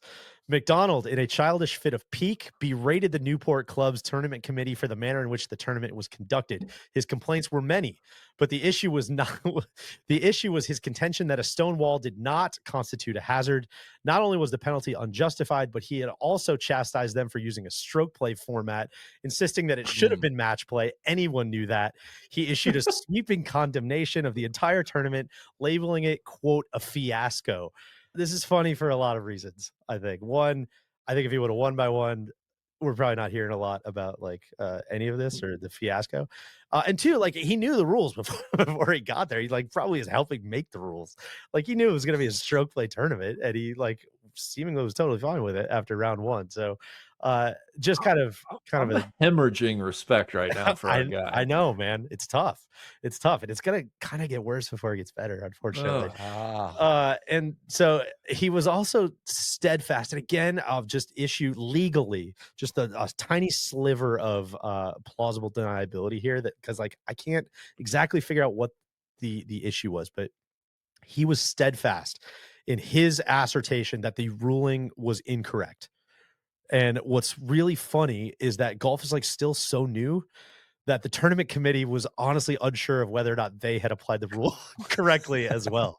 And so, True, who could say? yeah. And so it's kind of like just sheer force of confidence and bitchiness. Like, I guess the lesson here is just like, if you're confident about it, like maybe you can shake them up and maybe you can like, get Never off the back hook, down. never back down. And so that's what they do. The tournament committee decides like, we do have to throw this out. We're not sure if this counts or not. And so they decide that they're going to replay the tournament the following month. And this time it would be at John Reed's St. Andrews Golf Club in New York. And CB also got his way that the format was going to be changed. It was going to be match play going forward. God, they got back down so hard. George Bato continues, wraps this up. He says, McDonald, who felt not the slightest twinge of embarrassment, was ecstatic at having a second chance.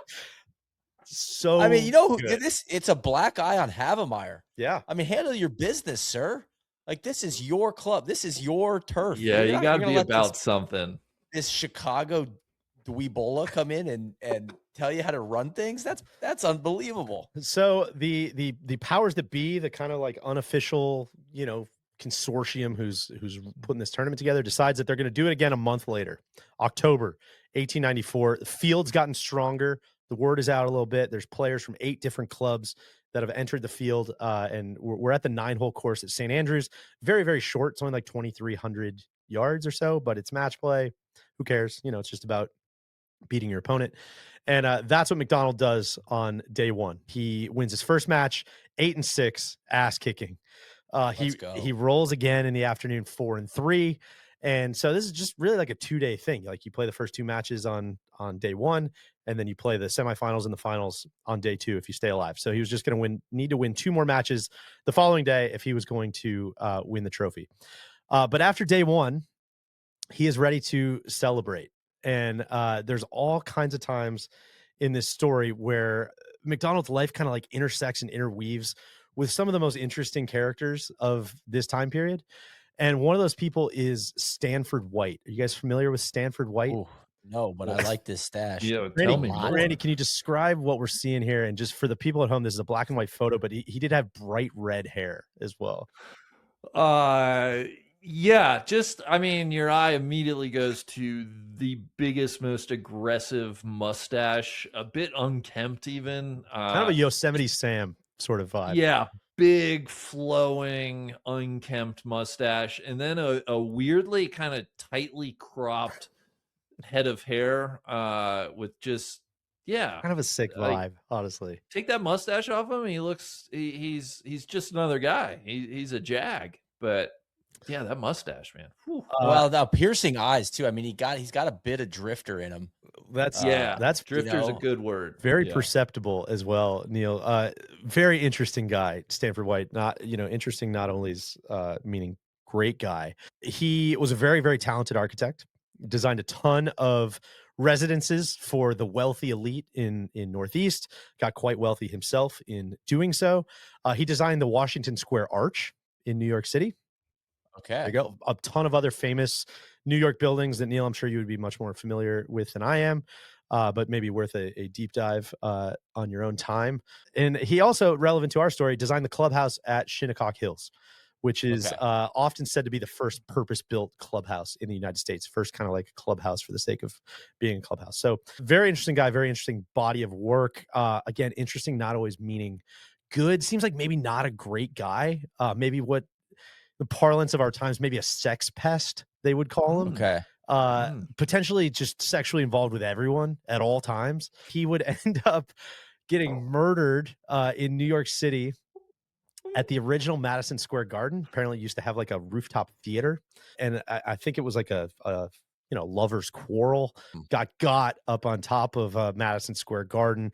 Lots and lots of scandalous rumors surrounded him. Mark Twain wrote about like what a bad guy he was, and after his killing, like in the court case, like all kinds of stuff about his wife and his his partners and who was maybe not of age and who was of age. Just like you can research a lot of that on your own time. I don't know what's true and what's not true, but kind of a fun whenever they show those sweeping drone shots of the clubhouse at Shinnecock Hills this year, you can kind of remember the colorful characters that are involved. I just want to throw this one out there because I think this kind of really sums it up. When he died, Vanity Fair wrote a piece about his death. And would you like to hear the headline of their story? Yes. Of course. Quote, Stanford White, voluptuary and pervert, dies the death of a dog. Wow. That's a full dose right between the eyes there. Really dancing on the grave there of our guy Stanford White. So this just as I'm staring at a picture of him, it just the two become it makes sense, right? Like the guy looks like he had urges. Yeah, I'd encourage. I don't feel great about working it into the CB McDonald deep dive, but I would encourage people to take a deep dive into his life and times. So, Randy, the question you're probably asking yourself, why is all of this relevant? Right? Great question. Because after round one of the first U.S. Amateur, Stanford White decides to throw a premature victory party for his boy, CB McDonald. You're clearly going to cruise to victory. Let's just go celebrate a day early.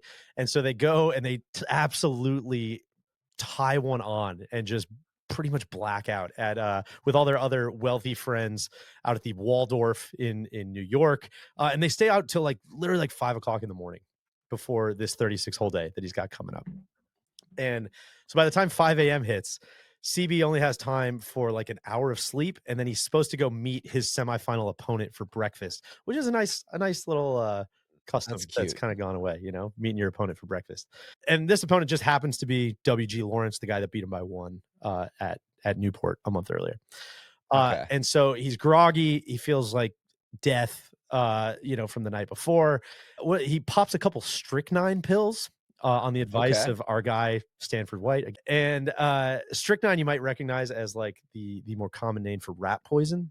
But apparently at the turn of the century, it was also used in very small doses as pep pills. And so it works. He beats hangover cure. He beats Lawrence 2-1, gets his revenge in the semifinals. He moves on to the finals where he's going to face a guy named Lawrence Stoddard.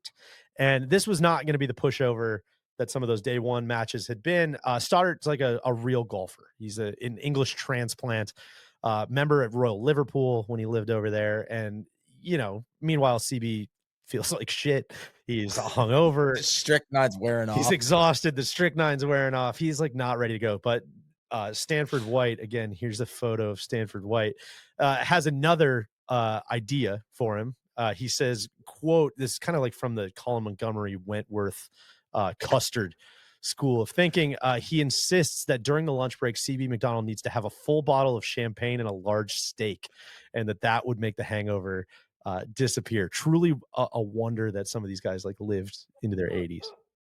So that's what he does, and he hangs in there. He's playing okay. He's 2 down at the turn, but by the 17th, Stoddard's ball comes to rest in a rubble of stone wall. Very funny. Leads to a 1-stroke penalty for extrication, as George Bato points out in his book. No one seemed to notice that the last time a stone wall was involved, he had pretty strong feelings there should be no penalty, but nevertheless, so they're tied by the time they get to 18. And that's where McDonald's famous slice surfaces again. He blows a ball right into the cornfield. Stoddard keeps the ball in front of him. He knocks it on the green, taps it in for the win. And so again, when you look up the history of the U.S. Amateur, this is your guy, Lawrence Stoddard, the Englishman, right? What an unbelievable start to this championship. But no, that's not the case either. Of course. Let's go to our guy, George Bato again. Quote, To the dismay of everyone, McDonald was off on a tirade again, ranting and raving, discrediting Stoddard just as he had WG Lawrence. He bellowed illogically that Stoddard had not previously won anything. How could he possibly be the national champion? This guy's got no resume. Yeah, basically hits him with He's got no resume. like this fucking. It's egalitarian game. Yeah. We all play as equals. This guy's got no resume. Who is He he? hits him with like this fucking guy. You're gonna give the trophy to this fucking guy. Well, I could have beat this guy in my sleep if I wasn't on all this rat poison, you know. And so he just, he won't let it go, man. He digs in his heels. This is not gonna happen. This is Bato continuing on, kind of paraphrasing CB McDonald here. Who was the St. Andrews Club to speak for the golfing community? One does not speak for all of golf. Only an association of clubs could bestow such an honor. And on he went. Not even the tournament committee had the courage to put an end to this embarrassing diatribe. Now 2 championships were in shambles from the bullish and domineering personality of this displaced Chicagoan, and something had to be done. Can you kind of see where this is going?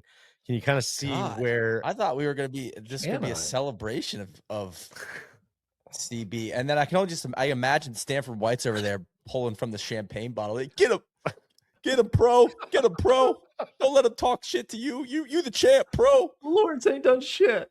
He's like, everybody's got my guy Stanford all wrong, man. He's not that bad. He's not a sex pest. So, because of this, like, now second embarrassing outburst, there's still no trophy awarded. People still can't just, like, you know. So he's bullying people. Yes. He's getting his way, which I think is like, let's not lose fact of the force of personality here. 100%.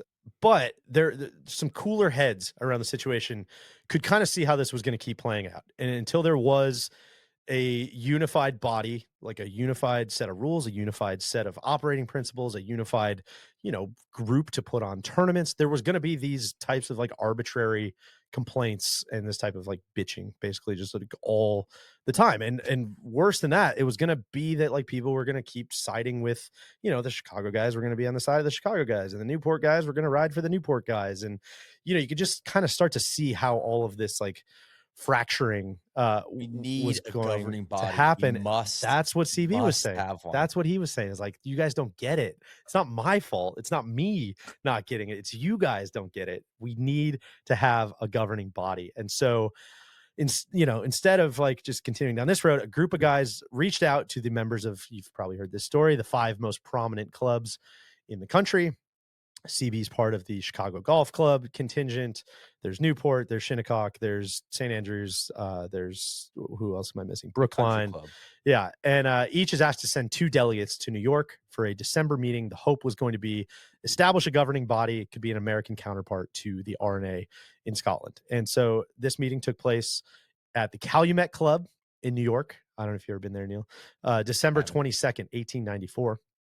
And this is where the Amateur Golf Association of the United States was born. But because they realized quickly that they were also going to have to host open championships with professionals very much an afterthought at this point, but they realized like, we probably need to keep ourselves open to that as well. They quickly changed their name to the United States Golf Association, the USGA. And so one of their first moves was to elect a president. Do you know who the president was? Not CB McDonald. It was going to be our guy Theodore Havemeyer of Newport Country Club. Oh, He was the guy that everybody really liked. Trophy. Everybody really respected. Of course, this is going to lead to the Havemeyer Trophy, Neil, which would cost like $1,000 at the time. A very, very expensive trophy that he bestowed to the USGA as an act of thanks for his election. But the first move he had was really to like smooth things over with all the other clubs that weren't invited to the meeting, which is kind of funny. There's like Meadowbrook, your spot, I think, right, Neil? Tuxedo, Essex, there are all these other places that like didn't get invited to this meeting that Havemeyer now had to be like, well, no, come on, like we still care what you guys think, of course we do. So that's kind of funny, but they thought he was the guy to smooth that over. And also of note, the group decided that they would host tournaments. That would be part of the charter. And the first official tournament that they would host would take place the following year, that October, I should say. So like whatever, 10 months after this meeting. This would be the United States Amateur, now being held for the first time, essentially, and that they were going to be going back to Newport Country Club. The field was going to be invitation only, 32 players. The format was going to be 18 holes of stroke play, followed by knockout match play. They were finally ready now to hand out a trophy. No more excuses, no more complaints. Like, we've got our rules, we've got our tournament, we've got our organizing body. We're ready to go. There's a great, hopefully Havemeyer won't get run over this time. Fingers crossed. We'll see what happens. There's a great detail in George's book about how even in the practice rounds, like, everyone kind of got a little glum because they could see how much better CB McDonald was playing than everyone else. Everyone's like, oh, great. Like, this fucking guy's going to, like, win again. It just feels like it feels pretty inevitable that he's going to be the champion. And real quick, was CB amongst the delegates that created the USGA? He was. He was one of the delegates. Okay. One of the delegates from Chicago, along with I don't know if it was Borgen. I forget the other guy, but good question. So, he gets through stroke play. He gets into match play. He starts absolutely rolling. Wins his first match 7-6. Wins his second match 8-6. Wins his next match 5-4. Semifinals, he beats the shit out of this guy from Philadelphia Country Club 8-7. And finally, it's time for the finals, which is a 36-hole match. They decided, just like it is today. And McDonald's opponent in the finals is this guy named Charles Sands, who's a member of St. Andrews, the St. Andrews Club, who, I don't know how this happened, but he's only been playing golf for like 3 months, which is kind of sick at the time too, where it's like you pick it up 3 months later and, you're competing for a national championship. So no surprise, CB McDonald beats the shit out of this guy, 12-11. And so how does the guy who, raised such this colossal stink about his first 2 shortcomings celebrate his long-awaited victory? God, I love this detail so much. He was playing so good, he was playing so good in this round of golf that after the match got closed out and he had 11 holes left, he continued playing to see if he could break the course record. It shook hands and kept going on his way. I think one of the most disrespectful things you could possibly do to your opponent. I'm gonna keep going, big dog. You guys go pop the champagne. I'll be in shortly. Yeah, get that engraver out here. Are we good to go? I don't want to cool off. Unfortunately, he did fail to do so. He did not break the course record, which kind of makes it even worse. But after a couple fake outs now, guys, like for real this time, Charles Blair Macdonald becomes the first name etched on the Havemeyer trophy, a trophy that would go on to include, Bobby Jones, Arnold Palmer, Jack Nicklaus, Tiger Woods, many, many, many, many more. I didn't know this, but that original trophy was actually destroyed in a clubhouse fire. Yes. Did you know this? Well, that just came up. It was the Oakmont, right? No, it was what would become Eastlake. Eastlake. Okay. Yeah, it was when Bobby Jones was holding it. And so the trophy was down at whatever was Eastlake before Eastlake. And yeah, they had a big clubhouse fire and didn't it surface or no. So I'm thinking of something else. Didn't it get misplaced? I feel like I saw this during the Oakmont US Open, I don't know. Where was the USAM this year? Oh my God. Where was the USAM this year? This year it was at Olympic Club, the USAM. That's right. Yes. So I don't know. I feel like the Havemeyer trophy got found in a basement, like somebody stole it. It's been in the ceiling tiles. Are you mixing the Havemeyer and the Wanamaker, perhaps? That's exactly what I'm doing. I think the Wanamaker trophy. Well, I'll have to look it up, but there you have it. Sorry, it was in the ceiling tiles the whole time. Someone put it there. So where do you guys stand? I mean, this whole story makes me want to maybe. Listen, I might take my own personal stand and I might recognize Havemeyer, Lawrence. I don't think CB McDonald is my first United States amateur champion. I don't know if you can have more of a hipster take than that, but I support you. I think it's awesome. Yeah. Yeah. So it's kind of these are stolen lands. Right? This doesn't count. We need to recognize this stuff. The Wanamaker trophy it went missing for several years. After winning the 1925 PGA Championship, Walter Hagen put the trophy in the back of a taxi. That's right. Okay, that does ring a bell. Told the driver to deliver it to Hagen's hotel. Instead, the Wanamaker trophy disappeared. Yeah, it's putting a lot of trust in the taxi driver. Well, there you go. So the day after the U.S. Amateur is almost like an afterthought, but the USGA kicks off its Open Championship, which at that time was seen as far less prestigious. Again, like this attitude kind of permeates a lot of this stuff. It's not just like, it's just kind of like proper gentlemen don't make money from the game. But this is all upper crust bullshit. Is totally really what we're talking about. 100%. And your first winner of the U.S. Open is Englishman Horace Rawlins. Maybe a picture of Horace Rawlins in the basement at Sweeten's, Neil, in the birdhouse. Potentially. I can't. One of your place. famous Horaces. But he becomes your first U.S. Open champion. He wins $150 for the effort. But it was, of course, CB McDonald this week. He's the big news of the week. He had his golf club. He had his golf course. He had his governing body. Now he finally had his trophy. And he also, I mean, listen, this story, that whole section put me in a bad mood. I feel you, man. People are complicated though. You know, people are, we got to tell the whole thing. We're not even close to the end of this story. I mean, this is like we're so early in this. And, you know, he did a lot of writing later in his life, both like in his actual memoir, his reminiscences, and also in like various magazines. And I will say, referring to kind of the shit show of these first two tournaments, very clearly had like no contrition for how he acted. In his book, he basically hit him with like the many people are saying those first two tournaments are not legitimate. Like a lot of people have said this, hundreds of people have said this. And you know, he falls back. Strong, man. He does keep falling back on this dubious idea that like, you know, any one like you can't just your club championship, that can't be a national championship. Like it's not fair. It just doesn't qualify. He writes a couple little subtweets in here. The Chicago Golf Club, having 18 holes, held an invitation tournament, but we made no such claim. The Shinnecock Hills Club, which had the best 9 golfing holes in the East, made no such claim.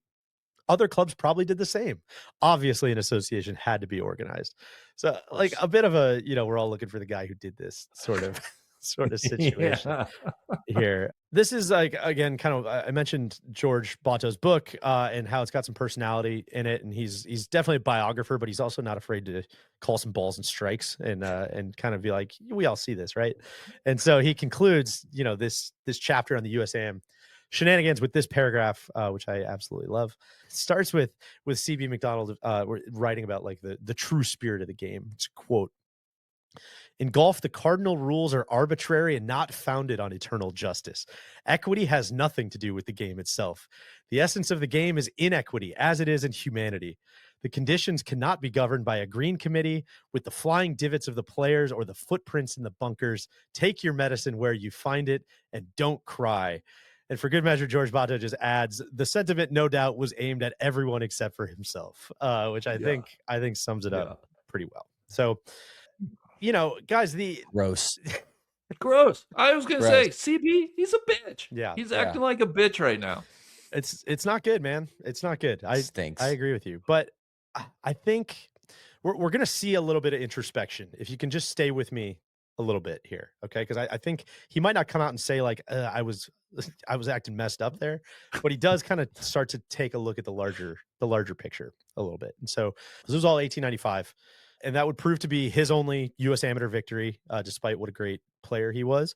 I think he was already 40 by the time he won that one. So he'd go in, you know, he'd play in a bunch more USAMs. He played the next 4 for sure. But all these beginners are getting better. Exactly. You know, it's like everybody's like, oh no, I'm just going to play golf all the time now. 100%. And as the tournament just becomes more prestigious, like more people from overseas come over and play too. And so it does get harder. He gets older and it gets harder to win. And also there's like some technological changes that we'll get to as well. But I did mention his son, your guy, Neil HJ Wiggum, would go on to win the next 2 son-in-law, Mr. OTPH. Yeah, he would go on to win the next 2 tournaments. And CB would kind of play the AM on and off until he was like 56, but he never made it past the semi-finals again. And it's kind of funny when you start looking at the venues, because you can already see like his fingerprints starting to show up and starting to reveal themselves. The next AM was at Shinnecock, The third one's at Chicago Golf Club, like his own course that he built.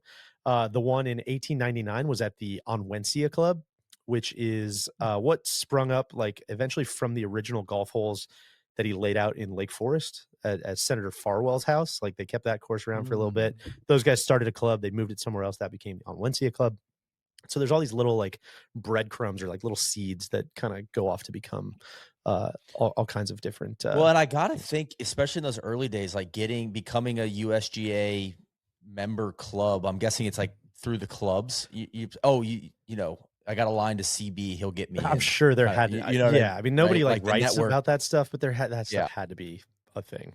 So by the time 1900 rolls around, I kind of alluded to this earlier, but CB's packed up. He moves to New York, where he had a new office, new golf course. He's going to hang with the masters of the universe in Manhattan. What was the new golf course?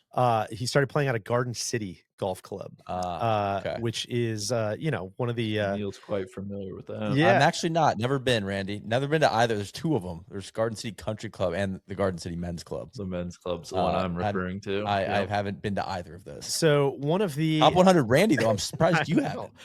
So Neil at nolayingup.com if you have an invite. So one of the founding members of Garden City was a man named Walter Travis, who is going to be, we're going to take some interesting Walter Travis detours throughout the rest of this this examination, because he comes out, he turns out to be like a pretty interesting character in the next 15 years of this story. Like I mentioned earlier, he was actually born in Malden, Australia. There's a town like 80 or so miles northwest of Melbourne. Came to the U.S. when he was 23, married a woman from Connecticut, became a U.S. citizen, and him and his wife moved to Garden City, became a real like red-blooded American after that. Travis was exposed to golf like a few years earlier, 1896, when he was traveling in England, like a lot of these people. And his friends convinced him to buy a set of clubs that he could take with him back to the States. He was already 35 at this time by the time he picked up the game. And so if you ever heard him referred to as the old man, that's what that means, because he, how late his start in the game was. But he ended up becoming a golf natural because 2 years later, he's in the semifinals of the USAM, where he lost to Finley Douglas. Finley Douglas became a president of the USGA. He's the guy that handed Bobby Jones two of his Grand Slam trophies. Kind of a fun one.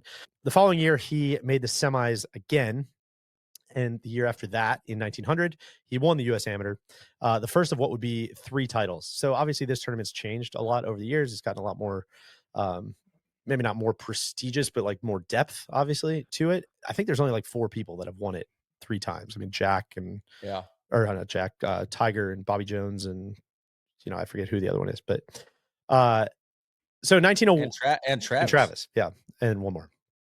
But in 1901, in the second round of match play, Travis gets paired up against none other than his fellow Garden City member, CB McDonald, and he ends up beating the hell out of CB. CB's way past his prime. By this point, he beats him 7-6. But the thing that's very notable about this 1901 amateur is that both McDonald and Travis are playing a new golf ball, a new livelier golf ball, a wound core golf ball called the Haskell ball. That's the Haskell ball on the left there if you were looking at this. It was said that the Haskell ball flew like 20 or 30 yards farther off the tee, but it also rolled much better than the Gutta Percha, which is what it replaced. You can probably see where this is going. Bobby Jones said this was the most important golf development of his lifetime, was the switch to this golf ball. Very likely was. And in the immediate term, in this 1901 tournament, we're still kind of at like a crossroads as far as like who's playing what and who's playing what ball and who's playing the old ball, who's playing the new ball. And so Travis wins over Finley Douglas that we mentioned, who was a Scot that had beaten him a few years prior. And there's a little like whispers of controversy that kind of break out, right? Because Travis is playing the new ball, Finley Douglas is playing the old ball. And this led to quite a few people kind of being like, well, is this like a proper win? Is this a real win? Golf Magazine at the time went so far as to say this was more a case of golf ball against golf ball than it was player against player. CB McDonald ended up, despite that he was also playing the Haskell ball, wrote that he agreed as well with this. And this was just kind of like a bumpy relationship between Travis, his equipment, the general public, and ultimately CB McDonald, a lot of which we'll get into in part 2. But in the meantime, the Haskell ball made So just so I get this right, CB was anti-Haskell, but he was also playing it. not necessarily anti, but he was he basically no, not anti. He knew it was kind of an inevitable development, but he thought that one tournament specifically was like, yeah, no, you are right. Like if you're playing different balls, like that's that was kind of the golf ball that beat him. It wasn't really the player that beat him. But no, he was fine with like the equipment change. He knew that was kind of like progress for a lot of different reasons. I'm sure these were like they lasted longer and a lot of other things. But again, like you can probably kind of realize like where this is going, right? And so he's got these like 2 big realizations after this 1901 USAM that he writes about. The first one is that his best playing days are behind him. These guys are hitting it way too far now. He's just kind of like an also ran sort of golfer, ceremonial golfer, as our guy Tiger would say. And, him not being competitive anymore made him basically realize, like, get a little introspective about how the world of golf probably needed him in other ways. And so who knows how much of this is like ego or God complex or, whatever. But there's something at least admirable about like, rather than digging in his heels again and being like, this technology's horrible, whatever. He was very much like, okay, well, this is not for me anymore. Like, how else can I help out? Like, what else can I do? And he started like really taking on this role as kind of an elder statesman in the game. There's a good passage that he wrote later. Said, I determined that my solace lay in giving up the struggle to become the game's master, but should rather become its servant. I concluded that was far better than upbraiding myself with the waste of time trying to compete in a supremacy that my muscles would not respond to, as years slyly stole vigor from my limbs. This was my renunciation. People used to be great writers at this time as well. Again, just shout out to the Renaissance man of it all. But also, just to go back, Jerome Travers won the USAM 4 times. There we go. The name was your fourth. Thank you. Fourth guy. It was not at the tip of my tongue. The second thing he realized, in addition to the fact that his playing days were probably over, but kind of related to it, was that a lot of golf courses were about to change. A lot of golf courses were about to get a lot shorter. And furthermore, like there's going to have to be a lot more thoughtful golf courses built, right? Like that people are going to have to be a lot more strategic in how they're building things. It was just going to become a game of power. If not, like people were just going to bomb and gouge all over the place. Right. And so, think about like the numbers above about like how much farther this golf ball is going. If it's like 20 to 30 yards on a tee shot, that meant that most of the two shot holes were essentially like 30 to 50 yards shorter, basically overnight. Right. Par 5s suddenly got much easier to either hit in 2, or the 3-shot par 5s were like much easier than they used to be.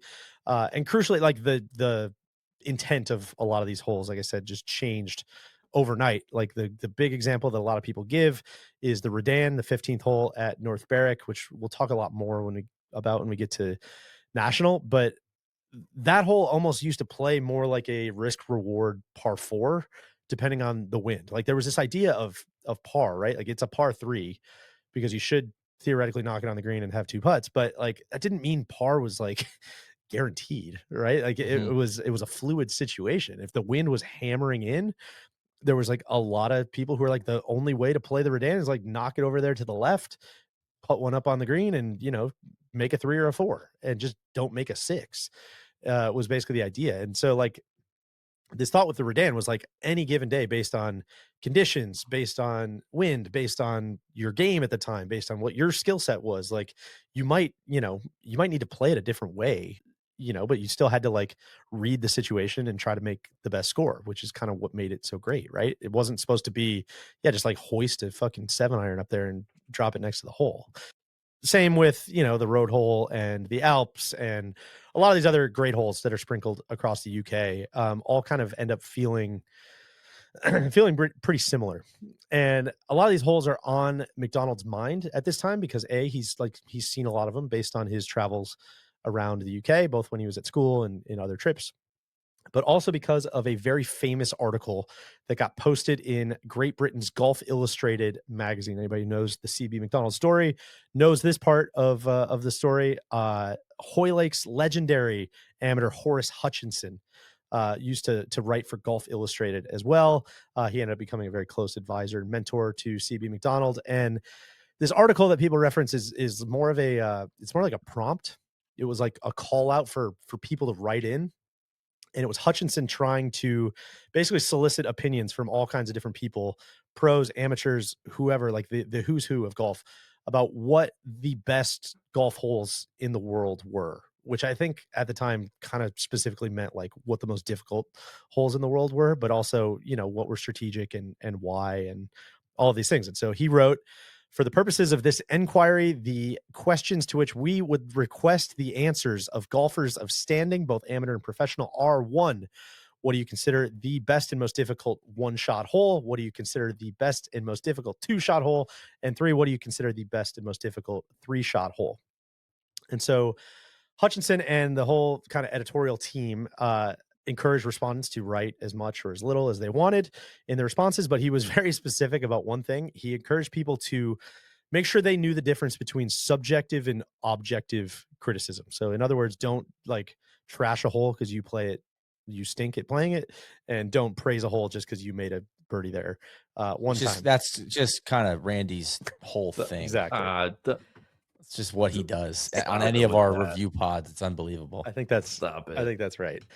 So you might not know a ton about Horace Hutchinson. He's going to keep popping up throughout the story, but a good illustration about how much reverence I think his fellow players had for him was that immediately this magazine article gets responses from like most of the world's best golfers. There was like 5 British Open winners that responded, 4 or 5 British amateur champions. There's like 30 detailed responses in total. It's like people like Harry Vardon, J.H. Taylor, James Braid, Willie Park Jr., Herbert Fowler, and many, many more.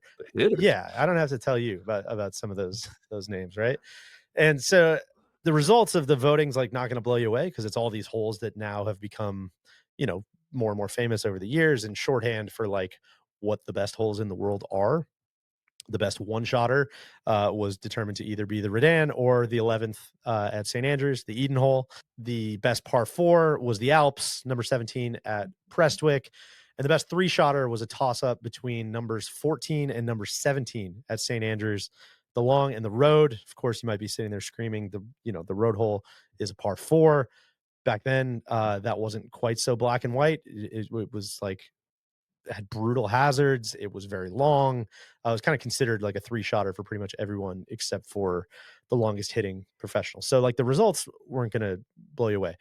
But more importantly, it was like this idea that people were now writing about like the specific differences between, 2 different holes at St. Andrews, 2 different par 5s. I like this par 3 for this reason. I like this par 3 for this reason. I love this par 4, yada, yada, yada. And this type of writing like really found an audience for golfers who were interested in not only debating like which holes were better than others, but like why, right? It's kind of the original golf club atlas. Like let's get into it, man. Let's dive into it. And so one of the readers for whom, this light bulb really went off on these articles was our guy, CB McDonald, because like we know, he's consumed at this point that despite the progress they've made in America, they're still not even close to replicating what's great about golf in the British Isles. And this list just like proved it, right? Like this is here's everybody explaining in great detail, not only like the depth of great golf that all these great British writers and players were going on and on about, but like what made these holes great, right? Like the fact that there was a strategic way to play them, that there was a different way to attack them. Because in the States, golf started as like this very one-dimensional game. The greens were usually dead flat and boring. The soil, the agronomy wasn't always great, like we said. And even more so, it was just like kind of dumb. Like a lot of the holes, like before CB McDonald, like when holes would pop up, 3 holes here or a hole in someone's backyard or whatever, most of it was just like pick out the green, pick out the tee, and just like dig a big ditch wherever the drive's going to land. And like, I don't know, see if they can hit it over it. Right. And it was like exactly what you got to earlier, Neil, is like, man, you know who that like doesn't punish is the guy who hits it really far. You know who that does punish? The guy who doesn't hit it very far. Yeah. And so again, this light bulb like kind of starts to go off for CB that like not only are these great strategic holes for great players, but they're great strategic holes, even more so maybe for not great players. And they allow choices and they allow strategy, and it becomes like a core tenet to what he thinks, golf is all about. And especially when, golf is at its infancy in America, he knows that like, man, we've got to like get this going now. Like these are the premises and the tenets that we need to instill in our golf course, right? So The templates, baby. we're getting there. We're getting there, right? And so, Neil, I was going to ask, does this make you want to include, we send out a census every year. Should we ask people for their best 1-shot, 2-shot, 3-shot? it's a great idea. I think that's a great idea, Randy. It is a great yeah. idea. Thank Yeah, you. we could do that in 2026 for sure. So our guy's pretty reflective at this point, right? And he's interested in leaving it better than he found it. He's got his trophy. Easy for him to say. He's got a bunch of money and he's got his trophy at this point. But he also, I think, likes the ego boost of being the guy who's like, no, we're bringing the Scottish game, the English game. We're bringing that to the States, and I'm the guy to do that, right? And so they've been moving the ball forward on all these different fronts and like trying to build better courses, trying to build better clubs. But these articles, about how great all these golf holes were across the Atlantic Ocean made him realize like just how far they had to go. And furthermore, like it made him realize that the blueprint for how to get there was kind of staring him right in the face, right? It was right in the pages of Golf Illustrated here. So, if it's in theory, right, if these were all the greatest holes in the world, all the best players had just said so, what if you took all of these holes, because the thing was like all these courses only had like 1 or 2 of these holes. It wasn't like all 18 holes at Prestwick are unbelievable. All 18 holes at the old course are perfect. It was like, what if you took a little bit from here and a little bit from there, and now you've replicated them? You got a blank canvas over here. We can take the best of the best. Yeah, wouldn't that then be like the greatest golf course ever created, right? You just take 18 of these, you find some dynamic land, and there you go. On your hands, you got the greatest course ever built. And this is the idea that he becomes obsessed with, this idea of building the course that's gonna just plant the flag for the US, say, this is it. This is the best we got. The national golf links of America. And this is what he sets out to do. So in 1902, he sets out for Europe again. This time he's not there just to play golf for fun. He's there to get, some info. He's there to measure stuff. He wants to see all these holes up close and personal. He wants to get a better understanding of how they play, what makes them work, what doesn't make them work. And he also wants to discuss this idea with like many of his friends over there, which is funny because this is kind of how like word starts to get out about what he's doing and this plan that like he's just going to come rip off all the best holes in Europe starts to go around. That doesn't go great, right? I mean, that's like not a great look, which I can understand. Pair that with like his reputation as the guy who wouldn't admit when he lost. Pair that with just like this kind of eye rolling, typical like American bluster, and like, yeah, people are pretty pissed, man. It's like pretty tacky idea, right? I think that's kind of why people don't like replica golf courses, right? It's kind of just like, well, I like them. Well, sure, I shouldn't say that. I shouldn't paint with a broad brush, but Strap boys like them. Really great time. A lot of private bitching about this, a lot of like even some kind of public editorials, people calling him out, and he responded back. He stayed very, pretty calm. Definitely didn't care what anybody had to say. He was going to keep going forward. He hit him with this banger, Randy. I thought this was great. The flowers of transplanted plants in time shed a perfume comparable to that of their indigenous home. In other words, you plant a flower somewhere else, it's still going to smell great, right? In his memoir, he had another great one that kind of summed up his feelings. He was quoting the landscape architect Prince Puckler, not familiar with his game. He would like to become more familiar. Said, time is not able to bring forth new truths, but only an unfolding of timeless truths. In other words, like, man, you guys have been playing the game for hundreds of years. Like you guys figured it out, right? Like I'm kind of just trying to admit that like there's nothing new under the sun here a little bit. Like, why don't we just take what you guys have and just like keep making it better? That's what they do in every other art, right? Is like, let's just keep iterating and keep iterating. So he's totally unfazed by this criticism. He continues to push forward. And the next few years, he just keeps going back and forth between New York and Europe, each time, gathering a little bit more info. He starts making these like detailed studies, taking measurements, like I said, making blueprints, even like topographic maps of all of these. And he starts sending out like even other like satellite researchers. Devereaux Emmett is a name you might have heard as an architect up in the Northeast, Garden City guy. He starts sending him out, hey, I'm not going all the way out here, but like sounds like you got to go check out this hole, like go see this place. So again, all these little seeds, and like you can see, Devereaux Emmett comes back and becomes an architect, and like it all kind of traces back to this main guy. Devereaux Emmett, by the way, prolific architect, congressional, did the first course at Bethpage. He was also the brother-in-law of our guy Stanford White. So shout out to him. I was going to say, did Stanford get over there? He's out there doing some research, but he might have been playing a little G, having a little fun too, Randy. Well, he got God at MSG. So, he's not around for what that year long. was that? I forget. Like late 1890s, I think. Okay, so he's already gone. I think he is. Probably saved some reputational harm for CB. One thing that becomes clear is, he's got this idea that like I want to take all these templates, so to speak, and put them on a piece of land. One thing that becomes very clear, like these are not the days of like big bulldozers, earth moving, types of projects. So all these measurements that he's doing are great. He understands like, it's great if you have this awesome hill, you can build, an Alps. But he starts to realize quickly that like, man, I'm probably not going to find a place where I can put a perfect to scale version of the Alps and the Redan and the Eden and the Biarritz and all of these things without moving like a shitload of earth. Right. And so, that was still like a very radical idea at the time. And so what it forces him to do is kind of like evolve his thinking a little bit and look at like, well, maybe these don't have to be exact copies. And going back to those Golf Illustrated essays that he loves so much, this is how Harold Hilton from Hoylake describes the Alps. He says, although it might have been better in the case of this particular hole had the position of the bunker been reversed and had the green been a wee bit more spacious, but still nature had decreed that it is not so, and we cannot quarrel with nature. CB McDonald would be happy to quarrel with nature. He's down for that, no matter what. But what he took from this is just like, well, what you're saying is like the Alps is great, but if you're saying it'd be better if the bunker was over here, then like let's put the bunker over here, right? And so he starts to look at all these like, you can kind of see where I'm going, right? Like you can make a road hole without a railway shed. You just need to figure out like what the thing is that makes it great.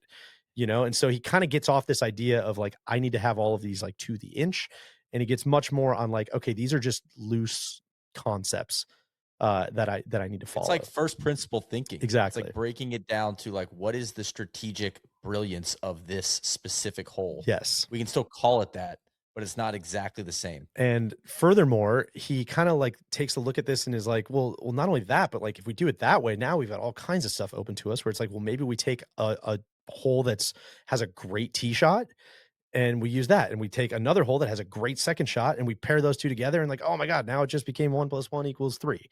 Right. And so he gets very excited about this, and he keeps doing all of his studying, and he actually turns he turns a golf course into, based on all of his research, into an equation. And he says, here's how it breaks out. I've figured it all out.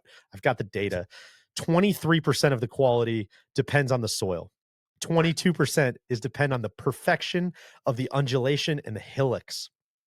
18% is the putting greens. 13% is bunkers. 13% is the length of the holes. He had a lot of opinions on length of the holes. He had to know a whole other formula about like, these are the perfect lengths for golf holes, but not only the lengths, like also the variety of length. 6% is based on the quality of turf. 3% on the width of the fairways, which must be between 45 and 60 yards. I'm way with him on that. And 2% is based on how close the tees are to the greens. I love this line. This walking 50 to 100 yards to the next tee mars the course and delays the game. Between the hole and the teeing ground, people sometimes forget what they're doing and commence playing some other game. Sure. Love that. I think that's great. God, it sounds like shout out to Lincoln Park. Shout out to Solly. Just it's good stuff. Yeah, just a lot of data, and all that again like sounds silly until you start looking about like your favorite courses. You're like, that kind of makes sense. And he had a couple other ones like just for fun. More than 3 blind holes are a defect. Hills are a detriment. Mountain climbing is a sport unto itself, has no place on the golf course. Trees, Randy, are a serious detriment, unfortunately. Screw that. Out of bounds should be avoided if possible. Cops are an abomination. Cops were these like, it doesn't matter. You can look them up. They're like these kind of like bunker mounds, like big, stupid, unnatural kind of things. It doesn't matter. They are an abomination. And glaring artificiality of any kind detracts from the fascination of the game. He wraps all this up by saying the aggregate, No waterfalls. the aggregate, unless it was already there. The aggregate of all of the above marks 100, which from my point of view is an ideal golf course, something yet to be attained. It was yet to be attained, but that was going to be his goal when he broke ground on his new golf course in Long Island in the coming years. And guys, that's where we're going to pick up with part 2. Part 2 has a lot of other good stuff in it. We're going to talk about National. We're talking about the Lido. We're going to talk about all kinds of other stuff. A lot more Walter Travis, a lot more feuds, a little bit more Stanford White.